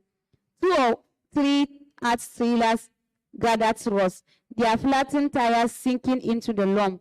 A woman with a child brace on her hip came out of a house on the far corner of the compound and emptied a basin of wash water in front before disappearing into the darkened passage. The windows of the unplastered house were boarded up with planks. Aji, Paul beckoned, stepping aside on the tiny path so his brother could walk ahead as they made their way towards the fence. Paul began to whistle. Everything was yellowy under the November sun. The chill of the coming harmattan was already in the breeze. Aji looked at his feet and felt that he had applied too much of the pomade. Grains of sand were stuck on his feet, between his toes and on his calves, courtesy of the flapping oversized slippers. Can you jump? Paul asked. Aji nodded confidently. Oh, look, Paul said, and walked off the path again and onto the grass. There is a hole in the fence. I didn't see that last time. Let's squeeze through instead. Okay, Aji said, disappointed. He had wanted to scale the fence ever since Paul had suggested it was a nice shortcut from the street behind their house to the barra. They didn't have to walk on the road past Icom Street all the way down to Sangana. They had gained 10 minutes now as the sound of traffic reached them from the road up ahead. Aji followed his brother's blue t-shirt while they weaved through the bush, dwarfed by the tall grass. Startled dragonflies buzzed and darted. They came out of the bush and walked towards a row of newly built shops. The first was a restaurant, a glass showcase arrayed with the fried fish and scoured peppered beef was stationed right in front. A little boat leaned on the legs of the showcase with a sign written in white chalk, "Better is way inside." The strong smell of the spaceship goat's meat came through the beaded curtain as they walked past. A dry goods store was next, with empty bake crates piled high on the veranda, nearly touching the ceiling. The third was a barber shop. Loud bumpy music came from the inside. Paul slid open the glass door and walked in like someone who was quiet used to coming day. The posters on the wall were of American rappers and R&B stars in baggy jeans and shirts accessorized with big shoes, long neck chains, silver crosses, rings, and tall hair. Criss-cross, naughty by nature. Boys, 2 men, Poison, MC Hammer, Bobby Brown, the brats. The Baba nodded at them as they took a seat. He was putting finishing touches on the customer's hair. Two of you? He asked. Yes, Paul said. My brother will go first. Aji sat down. Which number? The Baba asked him, monitoring toward the picture catalog of numbered hairstyles stuck to the mirror. The Baba wrapped tissue paper around Aji's neck, then threw a blue cloth over him and clipped it at the back of his head with a plastic peg. Number 18, Aji pointed at a box on the catalog. The man in the picture had the sides of his hair cropped in a fine, fading pattern that came together in a medium rise toward the center, and then on the left side, a slight part. Mandela, the Baba nodded, approving. Nice choice. Aji sat upright and grinned into the mirror. You know the side part? He asked, looking at the Baba. Can you do it on both sides? What? Paul stood up to look. No, Aji. You know Ma will be angry. Then, to the Baba, only one side part, please. From the mirror behind, Aji could see what the Baba was doing to the back of his head. He watched as Paul bowed his head to the music, and then the Baba's hand covered his eyes, so he couldn't see anymore. When the Baba was done, he used his tag brush all over Aji's neck and face, and afterwards, Aji looked into the mirror, turning his head this way and that, squinting and at the same time groping Paul's face for signs of approval. Paul gave him a thumbs up and made to take his seat. Nothing Aji will ever make him return to that other Baba that Ma took him at the Mile 3 market with his annual clippers that left faint zigzag lines on your head. Aji sat back on the padded bench as the brother began to work on Paul's hair. Paul explained to the Baba carefully and in detail how he wanted his hair. Aji had Paul's voice heard as he spoke, then the sides, brushing his temples in a way that might have meant something, and then looked up at the Baba, who nodded as he spread the blade with a sterilizer, picked up the veil of blade oil, and applied it to the edge of the buzzing clipper, as if so, say he already understood everything. I know, and the Paul needn't explain any further. He tested the sharpness of the blade on the back of his hand, then put the clippers to Paul's hair. The clipper hummed and crackled, and Paul's hair rolled off like a carpet. A pair of brown leather shoes was set by the door when they got home. Application master, who was half stretched on the sofa, who woken up by their entrance, had he exclaimed, Sway, look at these children. He looked them up and down, the way grown-ups do when they think a child has grown way taller than they ever foresaw. Come. He opened his arms to the both of them. His teeth were stained brown, his smile white and childish, his funny tonic smelled of camphor. For Aji, the smell of camphor was always linked by trucks, dark places, cockroaches, and death, because it was the smell of people who came to visit from the village. It was also the smell of all people, and it was about all people that news often came. Bibi and Ma came out of the kitchen. Look at your hair, Bibi exclaimed at her brother. She turned, her eyes wide in consternation towards Ma, hoping she would comment on the stylish haircut. Ma pushed for a moment to take in their new looks, and Aji wasn't sure if it was displeasure on her face. If she approved, that didn't show either. She just moved her lips in a way that said this could wait till later. Application master, do you want your drink now? Ma asked. Bibi, Ma gestured to her to go and get the drinks. When Bendik returned, She changed from his work clothes and came out of the parlor to sit with application master. Bendik asked Paul to get him a glass of water, and Paul soon emerged from the kitchen with Bendik's bay, mug filled and dripping with water. Bendik mentioned for him to keep it on the side stool to his right. The wrapper on his waist was rolled up in loose bunch. In front of that, the waistband of his wide front breast was visible. He called Bibi to help with dinner and asked Paul to get the guest room steady. She wanted him to change the sheets and open the window of the air room. Later that night, after dinner, they all sat outside because there had been a power outage and the air in the parlor had become warm and stifling. Bendik asked Ismaila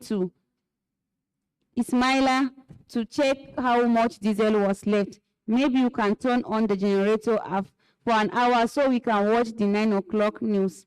The bosses of all charged double fare today.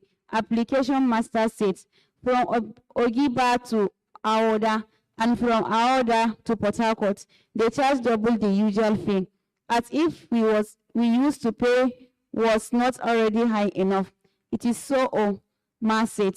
We are lucky to be able to fill our tanks with petrol, but we couldn't find diesel for the generator.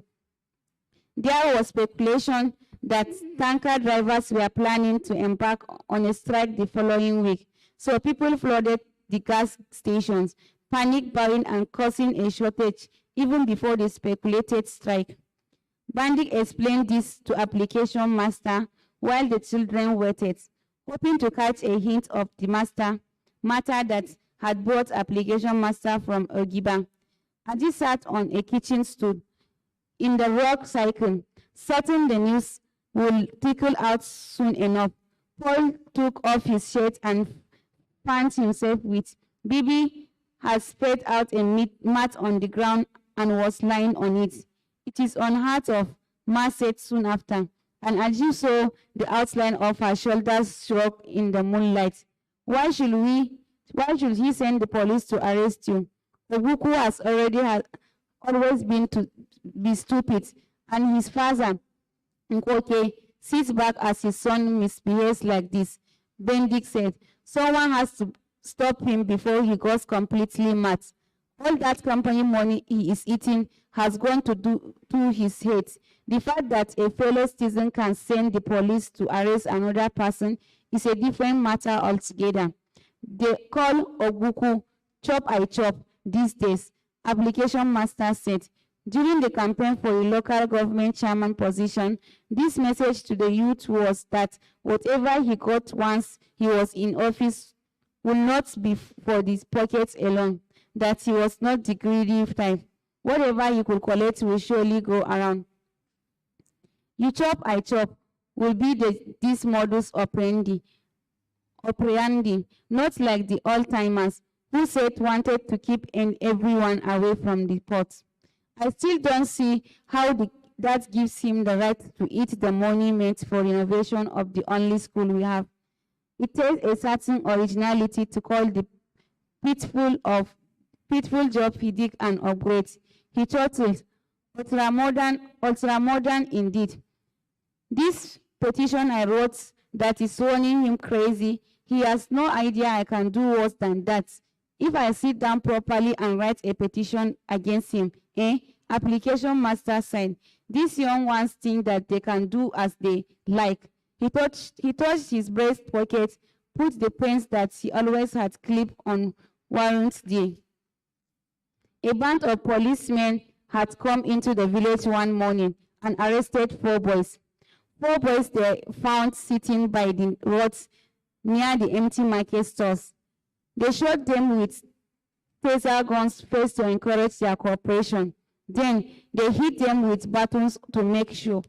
By the time people arrived at the scene, just after they had taken the boys away, they saw blood stains in the sand. 2 weeks earlier, application master had written a petition against Chop I Chop, who was the current councillor for the wards and had his eyes set on becoming the next local government chairman. A contract had been awarded for the new classroom blocks for the secondary school of Ogiba. Chop I Chop companies won the contract. The project was built as an ultra-modern learning center. In other words, it was 6 classroom blocks, complete with laboratories, staff room, library, and gatehouse. Many months passed before work began on the school sites. The ultra-modern project manifested a 3 classroom block with rock on plastered walls and floors, no ceiling, no staff room, no library, no laboratories. Once the roofing was done, pupils began to take lessons in the classroom because the old block was overfull. People grumbled.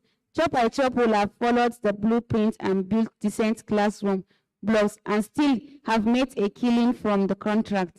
They summoned Chop I Chop to answer for himself at a youth meeting. He didn't bother to show up. He said the project had been inspected and the execution approved and commended by representatives from company who had awarded the contract as a community development project to soothe tempers raised by the ongoing construction of the new pipeline. While they were all going mental, Chop I Chop asked about money that did not even come from their own pockets. He dismissed the elders, talks to the party and yesterday's men. Application master then wrote a petition against him to the local government chairman. Copies of the petition were sent to the general manager of company, to the manager of the department in charge of the inspection of the project, and finally to the office of His Excellency, the Governor of Rivers State. When Chop I Chop got wind to the petition, he decided to go shake up application master a bit and make with him withdraw his submission. Things could be kept quiet at this stage, so he went to the police station in Aoba and had a little talk with the DPO. 2 policemen in plain clothes were dispatched to do the job. They entered the courtyard of the house and demanded to see Mark Alari, the owner of the house. Application master's sister-in-law, who is in the out kitchen frying gari, simply hollers over the heat of the pan. Who is asking? Who wants to see the man of the house? The 2 men marched to the shed and speak to her tersely in English and order her to go find her brother-in-law. She pulls wood out of the fire. Just a minute, she says to them, please sit here and wait, and then hurries out. In no time, word goes around. Strange men called at Mark Alari's house, demanding to see him. They wouldn't say who they are.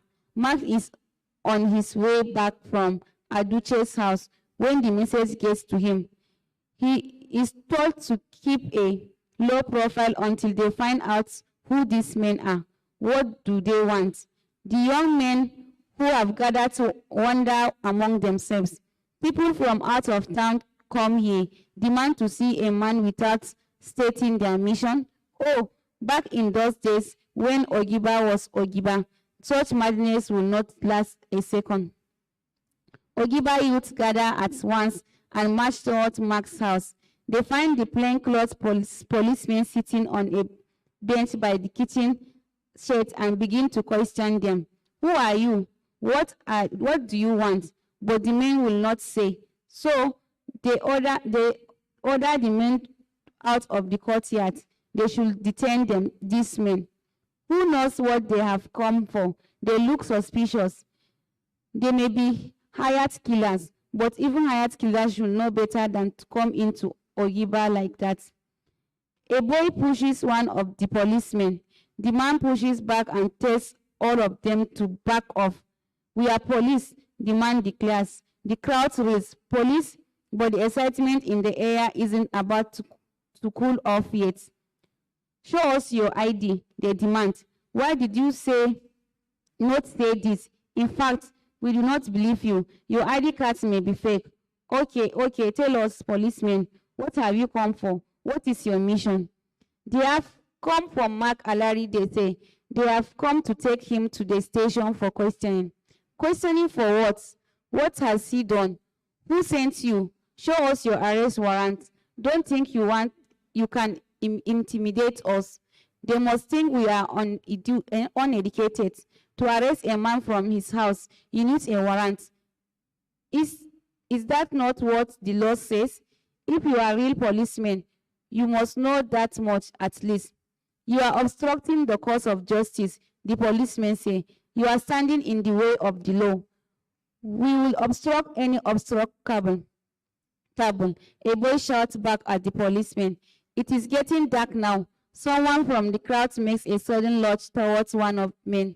The policeman turns around and grabs the nearest person by the neck. Did I touch you? The man asks him. Take your stinking hands off me. You think police work is work? The policeman's grip weakens. The man begins to slap the hand off. The crowd cheers. The policeman restarts himself, tightens his grasp. His colleague has come to his aid, and the crowd closes in. Application master watches from behind the crowd in a position that allows him a good view of what is going on. Now enters agility.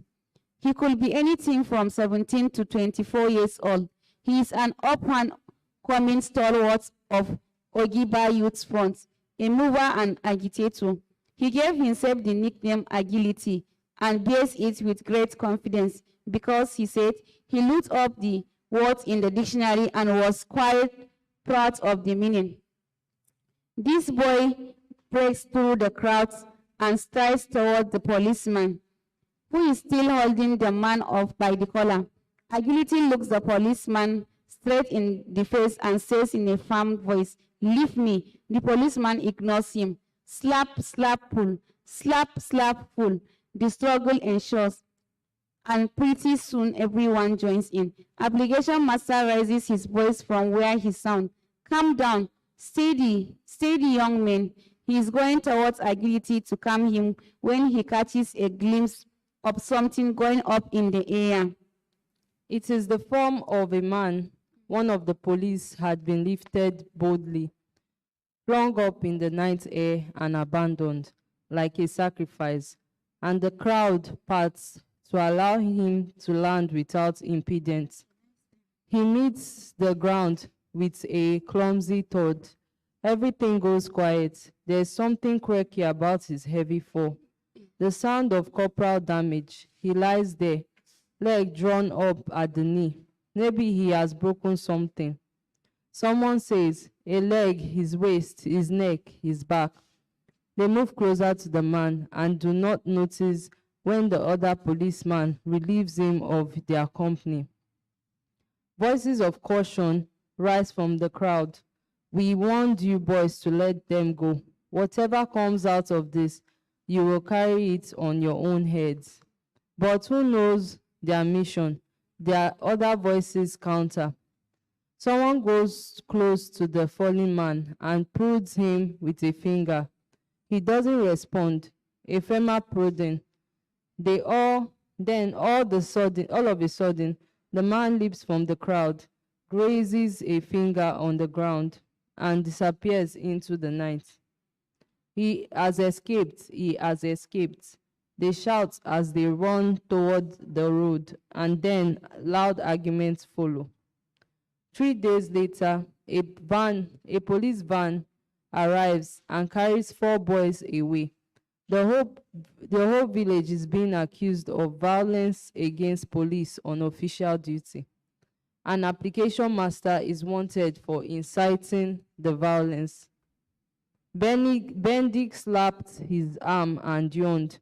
Mosquitoes made faint noises, and stars had begun to appear in the sky.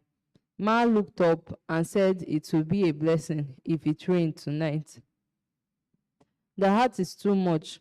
The tall plantain tree in the corner waved his arms and cast a shadow on the fence. In the moonlight, the shadow looked like a pregnant woman with 2 children by the roadside, waiting for a bus with her 2 children by her side. A southwesterly wind blew, and the tree shadow took the form of boats on water. Boats with high masts and swollen sails, like the drawing of Ajay's Macmillan School Reader, a drawing that has had Underneath it, the caption, "A fleet of boats." "We will see what we can do tomorrow," Bendik said. "Once Marcus comes to work, we will drive together to Ifeanyi's house. His brother knows the commissioner of the police." Ajie looked towards the gate, but it was buried in half-dark. He could not make out Ismaila's small concrete four-cornered shed. He wondered what it would be like if policemen came banging on their gates, asking to see Bendik. Ismaila would assume they were robbers. He would bring out his bow and poisoned arrows and aim at the gates.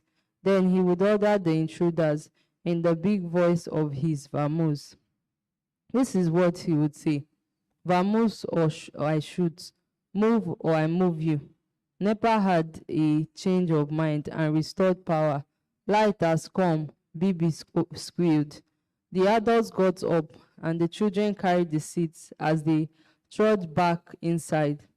A new energy was injected into their evening. It was not that late, just a little past 9 o'clock. They caught the tail end of the news, which was followed by a government-sponsored program about skill acquisition projects for rural women. Bendik thought aloud about what he had to do next day. He had sent for Ifeanyi, his secretary, so they could draft letters to different people who could influence things. If this whole business of police in Ogiba were nipped in the bud, the trouble could be stopped from escalating. It could be stalled for a while, but only for a while, and at some point the wheels will go a full cycle. More trouble would erupt, and on a large scale that it would be difficult to predict. Bendik, an application master, did not know that this was just the beginning. There were no dead boys yet. No girls had been dragged into the bush. Graffiti was yet to appear on the walls of the secondary school, saying, "Ogiba, fear the Nigerian police and army." None of these things has happened yet. For now, some policemen had been assaulted, a few boys had been arrested as a consequence, and Bendik was doing his best to save the situation. 11. Ifeanyi, Bendik's secretary, arrived before 9 the next morning and immediately converted the dining area into an ad hoc office. She mounted the Imperial 66 typewriter, and at one end of the oval dining table, an enormous dictionary was set to her left. The covers frail in regular use, a wooden ruler with smooth edges, correction fluid, thinner pens, black, blue, and red. Erasers and pens were all set within arm's reach. Bendik drafted the letters in longhand on foolscap paper, and Ifeanyi typed them out on crisp white A4 papers. Bendik then corrected the typed drafts with a red pen, after which Ifeanyi retyped them. By noon, they were done. Only a few final adjustments needed to be made, polishing the letter for a perfect tone. That time, Bendik dictated what should be added, his sentences delivered in an even tempo, like someone reading scriptures aloud in a church. These children sat on the veranda, and Bibi mimed Bendik's words, pretending she had glasses balanced on the bridge of her nose that she kept adjusting, looking up every now and then to stare at the camera like newsreaders who spoke with fake voices and shuffled their papers at intervals. Bendik, however, didn't need to look up to any camera as he dictated to his secretary. Although there was a time where he drifted in mid-sentence, his brows lifting over the frames of his reading glasses, as if to acknowledge someone waving in a crowd. Ifeemi's hands waited on the keyboard. An angel in thundering white gown hurried past and made the kitchen door sigh. Are you there? Benedict asked, as if it weren't he who had drifted off. Are you there? This is how Benedict sometimes called for attention, when thoughts crowded his mind and he couldn't call up when which name belonged to which child. He simply said, Are you there? Bring me a glass of water, please. The children imitated and used it on each other. Paul would say to IJ, Are you there? You have forgotten to tie your shoelace. Are you there? Try and bring down your voice. You are shouting. It couldn't be anyone's name. You poked the person in the side while asleep and called, Are you there? IJ would later feel this was a presage to Paul's disappearance, a sort of rehearsal they had been at all along.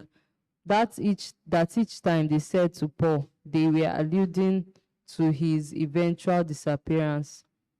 The time indeed would come when they would look over to his empty bed to poke a finger in the mattress, to ask the questions with his eyes, not words, and still be left with nothing. Ifeemi, whenever she didn't follow any of Benedict's sentence, simply let her fingers over above the key, and Benedict, not hearing the clack clack, would look at her and then repeat the last sentence, adding emphasis, although the sentence itself would have changed, in detail, not in essence.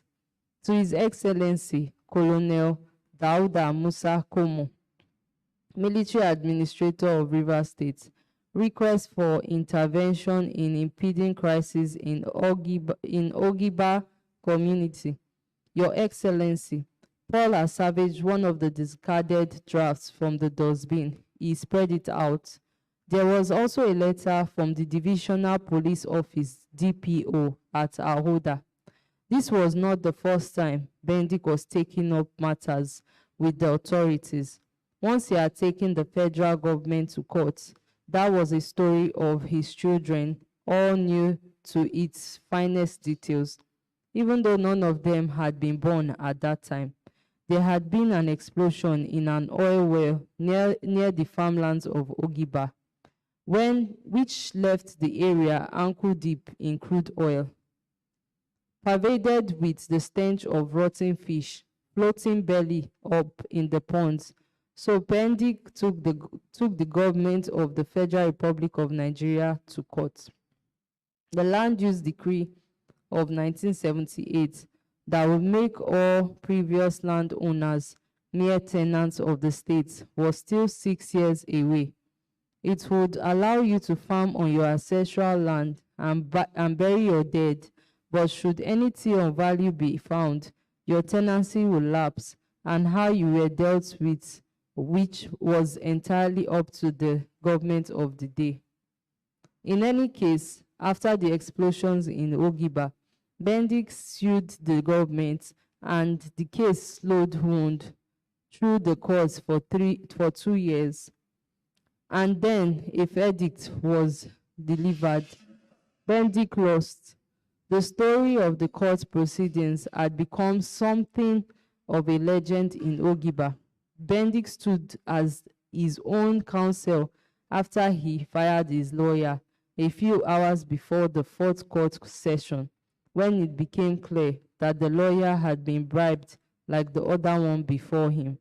On that day, March 7, 1974, at 10 a.m., Benson Ikpe, the counsel representing the federal government, rose in front of the High Court to argue the government's position in the matter of Benedict Awari Utu and Ogiba community versus federal government of Nigeria. Those present in the court said Benedict spoke for so long that his voice got dry and hoarse, and the judge asked for a glass of water to be brought. This was the part of the story Ajie liked best. He would imagine the courtroom. Where would Bendik be standing, being brought counsel and plaintiff? In the witness box, the courtroom had considerable number of Ogiba people. There were more than a handful who had never gone further than Elele before the start of the case months ago. But here they were in the serene expanse of the station road in Port Harcourt, disgruntled but firm in their belief that justice would prevail. There were other people in the court, lawyers, all in black robes, adjusting their blonde wigs to a cocky angle, their twig collars flapping out like gills. Representatives from companies sat in single row in smart suits and spectacles. Ajie didn't imagine them turning up in overalls, jungle boots, and hard hats. Some had been flown in from the main offices in Europe. There was a court clerk as well, and the orderlies with several faces in a navy blue polyester uniform. Their shoes old, but well blackened and shined. Over the sea of heads, benches and wooden partitions sat the judge, Chief Gon, master of ceremonies. There was something celestial about the array. Bendik was standing in the witness box. Sheaves and sheaves of documentary evidence he had amassed had been laid carefully in front of him. Photographs of swamplands and ponds compared in Greece, ruined cassava farmlands, burned to the frazzle. When Bendik answered the questions he had asked, Ogiba heads nodded and their hearts sighed in affirmation of the details of the disaster. Bendik spoke till his throat got hoarse, and Chief Gon sent an orderly for the glass of water. At this point, as the story went, clapping erupted among the Ogiba people in the courtroom. It could not be helped. Their man had spoken at such great length that water had to be brought for him. Chief Gon banged his gavel many times to calm the court and warned the people seriously not to interrupt his court sessions again, else he would have no qualms holding the lot of them in contempt. Of course, on the day the verdict was delivered, when Chief Gon put down the gavel for the final time, it was to rule against Bendik and Ogiba. Mboeka Israel was detained in court that day because he stood up just before the judge finished reading out the verdict. He pointed at the judge and yelled, "You are a liar and a thief. Agba Awe Eya, blind devil." Ajie let the click-clack of Ifeemi's urgent fingers on the typewriter keys into his afternoon reverie. There was the sudden yet expected sweep of the carriage at intervals, the carriage returned beds, and the brisk rolling in fresh paper. He thought about Israel's son, Umboy, who was held in court jail for just one night and didn't make it with the others on the bus back to Ogiba that evening. Ajie thought of the judge. He tried, but he couldn't muster hatred for him. At least he had the decency to allow a glass of water to be brought for a man who really needed it. But Ajie sensed his small feelings of gratitude to the judge were misguided. He would ask Paul what he thought. He counted on Paul's perspective to steer him in the right direction and maybe ignite some indignation in him. Marcus and Paul were sent off with letters in the morning, and Paul sat in the passenger seat with the letters on his laps as they headed for River State Government Secretariat. 12. The next day was a Sunday. Everyone was tired from staying up last night, and didn't appreciate Ma banging on the doors of 5:30. Paul, wake up, wake your brother, Ajie Paul east, and rolled over his bed, but did not get up.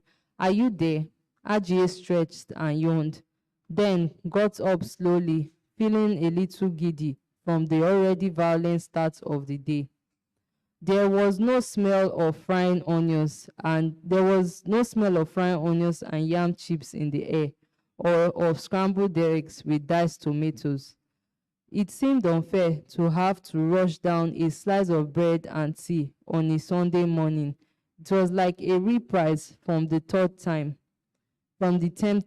The hassle of the school rising bells, running to the dining hall with plates in hand, dorm inspections, standing next to his bunk with the mattress dressed in white sheets while waiting for the incurrent headmaster, Mr. Obani, to saunter through, randomly asking to see fingernails and teeth before running a finger across the top lockers for dust.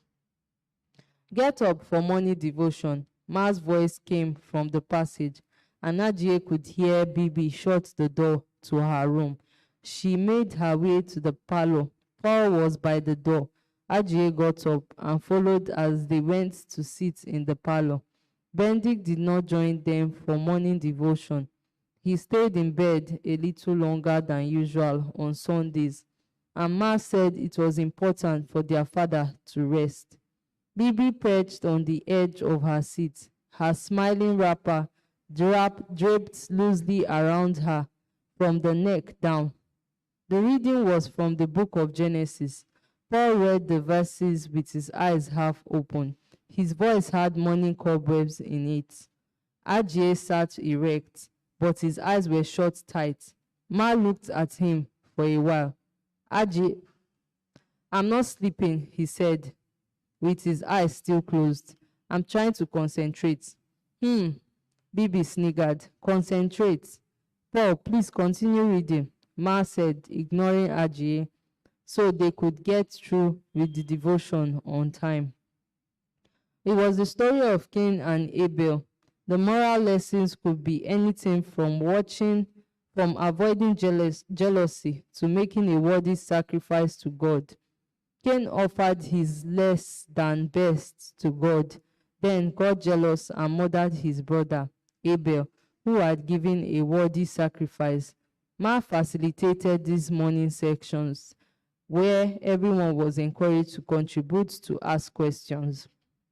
If Cain and Abel were the first offspring of Adam and Eve were the first human on earth, who then did Cain marry to father the rest of the human race? If Adam and Eve had other children later, that would mean he probably married his own sister. Ajie had his hand in his chin, one leg drawn up in the couch. Was that how they multiplied and replenished the earth? He paused for a while, allowing space for thought for the others to take the court in his inquiry. That would just be disgusting, he concluded. Paul looked at him as he was saying the final word. It's like you're going mad, Ajie. Bibi leaned back on her chair, unconcerned, the way you do when your advice and recommendations have been ignored.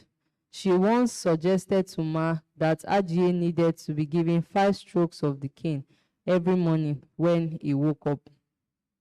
And that would set him straight, because in her opinion, he was becoming something else these days. Now, however, the word disgusting worked its way all over Ajie's face and projected across the room, all the way to the center table with the white lace cloth, to the tall room's dividers where silver JVC, radio, and TV sat, then whipped itself about the room and landed before them on the center table. Disgusting. Ma closed her Bible and placed it on an arm of her sofa. She took a deep breath and said, since you want to ask the question and then answer it by yourself. I doubt there is anything left for anyone to add. BB, any concentrations or lesson learned? Paul. After their morning devotion, the house bustled with activity. Ma was the army commandant and the children of her new recruits. Go and have your bath now. The water is getting cold.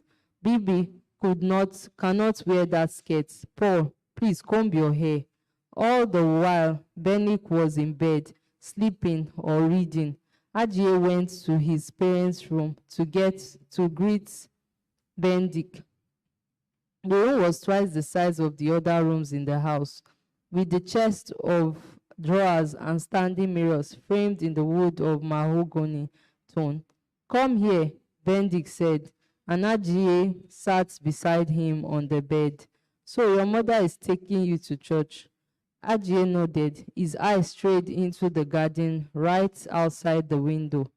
Ma grew everything from vegetables to herbs and flowers. Green peppers stood between corn and okra and garden eggs next to her queen of the night. It was Ma who first explained to Ajie long before any of his primary school teachers did, the concept of photosynthesis. Photosynthesis, she said to him slowly, was the process by which green plants produce their own food with the aid of sunlight. Ajie was intrigued. The word struck to his mind indelibly. It was Ma who first told him the universe was billions of years old. But God made the world in 7 days. 6-year-old Ajie said, trying to wrap his head around the gaping discrepancy. That is true too, Ma replied, but the Bible has to be interpreted properly. People sometimes forget you have to use the Bible to interpret the Bible. There is another verse that says, one day unto the Lord is like 1,000 years. One day to God can mean millions, billions of years for humans. Billions, Ma? Ajie asked. Yes, billions. Tell us our universe is 13.8 billion years old. Nearly 14 billion. 14 billion? How many zeros does that have? Ma smiled. 9. I can show you later, Ajie. Together, they carried out the experiment to prove that green plants would stretch in the direction of sunlight. Ma said creepers illustrated the point best, so they planted some bean seed in a pot and placed it by the toilet window and observed how days later the stem stretched outside towards the source of light. Ajie was only 6, and this certainty of process of order in nature made him born with a zeal that could rival that of any pioneer or prophet. He shoveled in the garden, he dug holes in the ground and dropped seeds in them and watered the spots until the plants sprouted. For 2 plants survived without his care for a while, but eventually fared badly and weeds ran amok. Quick, everyone get in the car, Mapu called out. Don't forget to bring a Bible with you. Paul wanted to change his trousers because he had just noticed the seams of the inner thigh had become loose. Ajie went into the bathroom and shut the door, and Ma flung a scarf at Bibi and then grabbed the car keys from the dining table. Let me not wait for any one of you, she threatened as she headed out to the car. Since the start of the day of that holiday, church attendance had become a regular thing in the household. Before then, the Utus did only Christmas services or when someone invited them for a baby dedication. Today, they were honoring an invitation from one of Ma's colleagues who was having a Thanksgiving service after she miraculously survived a boat mishap on Bonny River. She was one of the 6 survivors out of the initial 22 people who had embarked on the journey. The church was packed full with people, and music came from a group of keen musicians who wore shiny blue satin tops and black trousers and skirts. When the time came, Ma's colleague stepped out towards the stage. Ma nodded at Bibi when she asked if it was her colleague. The woman's blouse was the color of egg yolk and had a glazed sheen. Her blue wrapper was heavily patterned with sequins, tiny circular mirrors, and dangling beads. As she walked towards the stage, another woman next to Ma shouted, "Hallelujah," in anticipation of the well-known testimony. Ajie saw raised Bibles in the air, and there were scatterings of applause from different corners of the church. A lancing sound came from the microphone as one of the technical guys handed it to her. He then took it back and at the console returned the mic. He then took it back, tapped on the mouthpiece 1, 2, gave a nod to the guys at the console, returned the mic to the woman, and then scurried away. Praise the Lord. She dragged out the words until the congregation was clapping again, standing and lifting their hands in praise, waving handkerchiefs in the air. If it had not been for the Lord on my side, she charged. I say, if it had not been for the Lord on my side, brethren, tell me, where would I be? Her emotions got the better of her as she choked up, and some people in the congregation sighed. Ajie saw a tall man standing with his arms folded over his chest, his eyes fixed on the stage as he had been struck by something. Ajie looked at him and thought that maybe he too had been saved from a boat mishap. Brothers and sisters, I don't know where to start. She took a deep breath to gather her feelings, then began the story. Paul nudged Ajie and told him to tap Ma.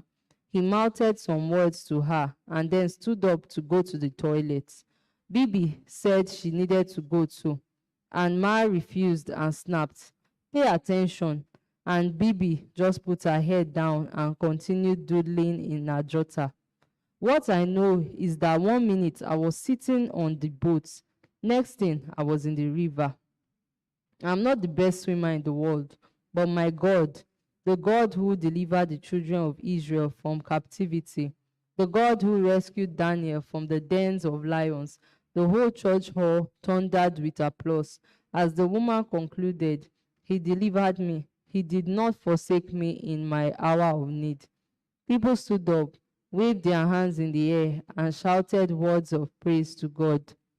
After a while, the clapping died, but then an uproaring of thanksgiving would erupt from another corner of the room. "This is what the hand of God can do," the pastor said, and discharged the congregation. "He is the I am that I am, the unchangeable changer. He has spoken his word that the sun shall not smite thee by day, nor the moon by night." Amen. The hall reverberated. The pastor was silent for a while and then started calling into the microphone in his deep, dulcet tone. "Amen, amen. We bless the Lord.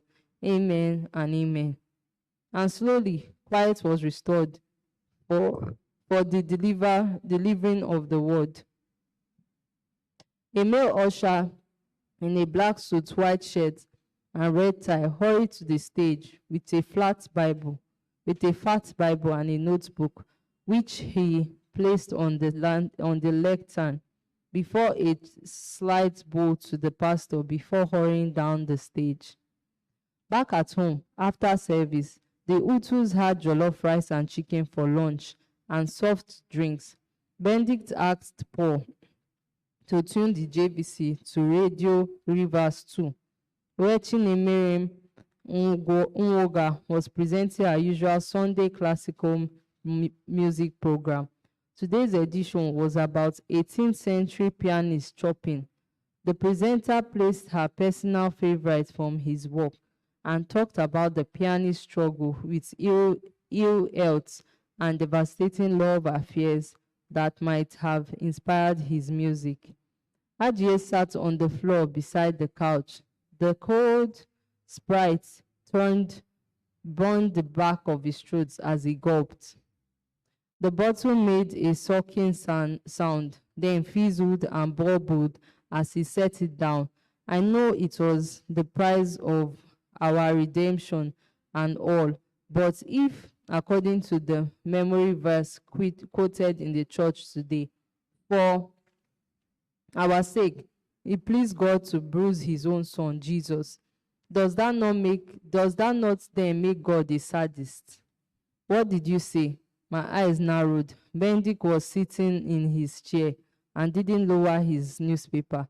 Ajie's toes played in the velvet buttons on the side of the couch. I said, does that not make God a sadist then, since it pleased him to bruise his son? Ma slippers whizzed across the parlor, but missed Ajie's head by a white mark.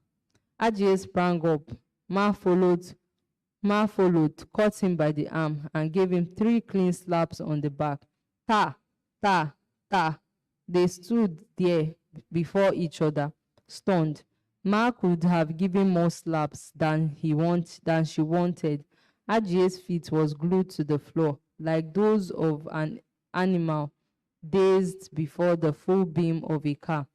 He did not know how to run from the hands of his parents. They had never hit any of the children before. What was going on? Ajie could hear only Bendik's voice. He heard Paul open the door to their room and come out. The slaps had carried through the house. Ajie didn't feel the pain like everyone else. He heard only the sound of the slaps. Still, his eyes clouded, and the solid edges of the tall room divider became wobbly. He sat down behind the sofa so nobody would see. We need to instill the fear of God into these children. Ma strained at the top of her voice. Ajie didn't hear Bendik say anything. The next day, Bibi dropped one of the dinner plates and stepped right into a sharp edge that cut through her foot.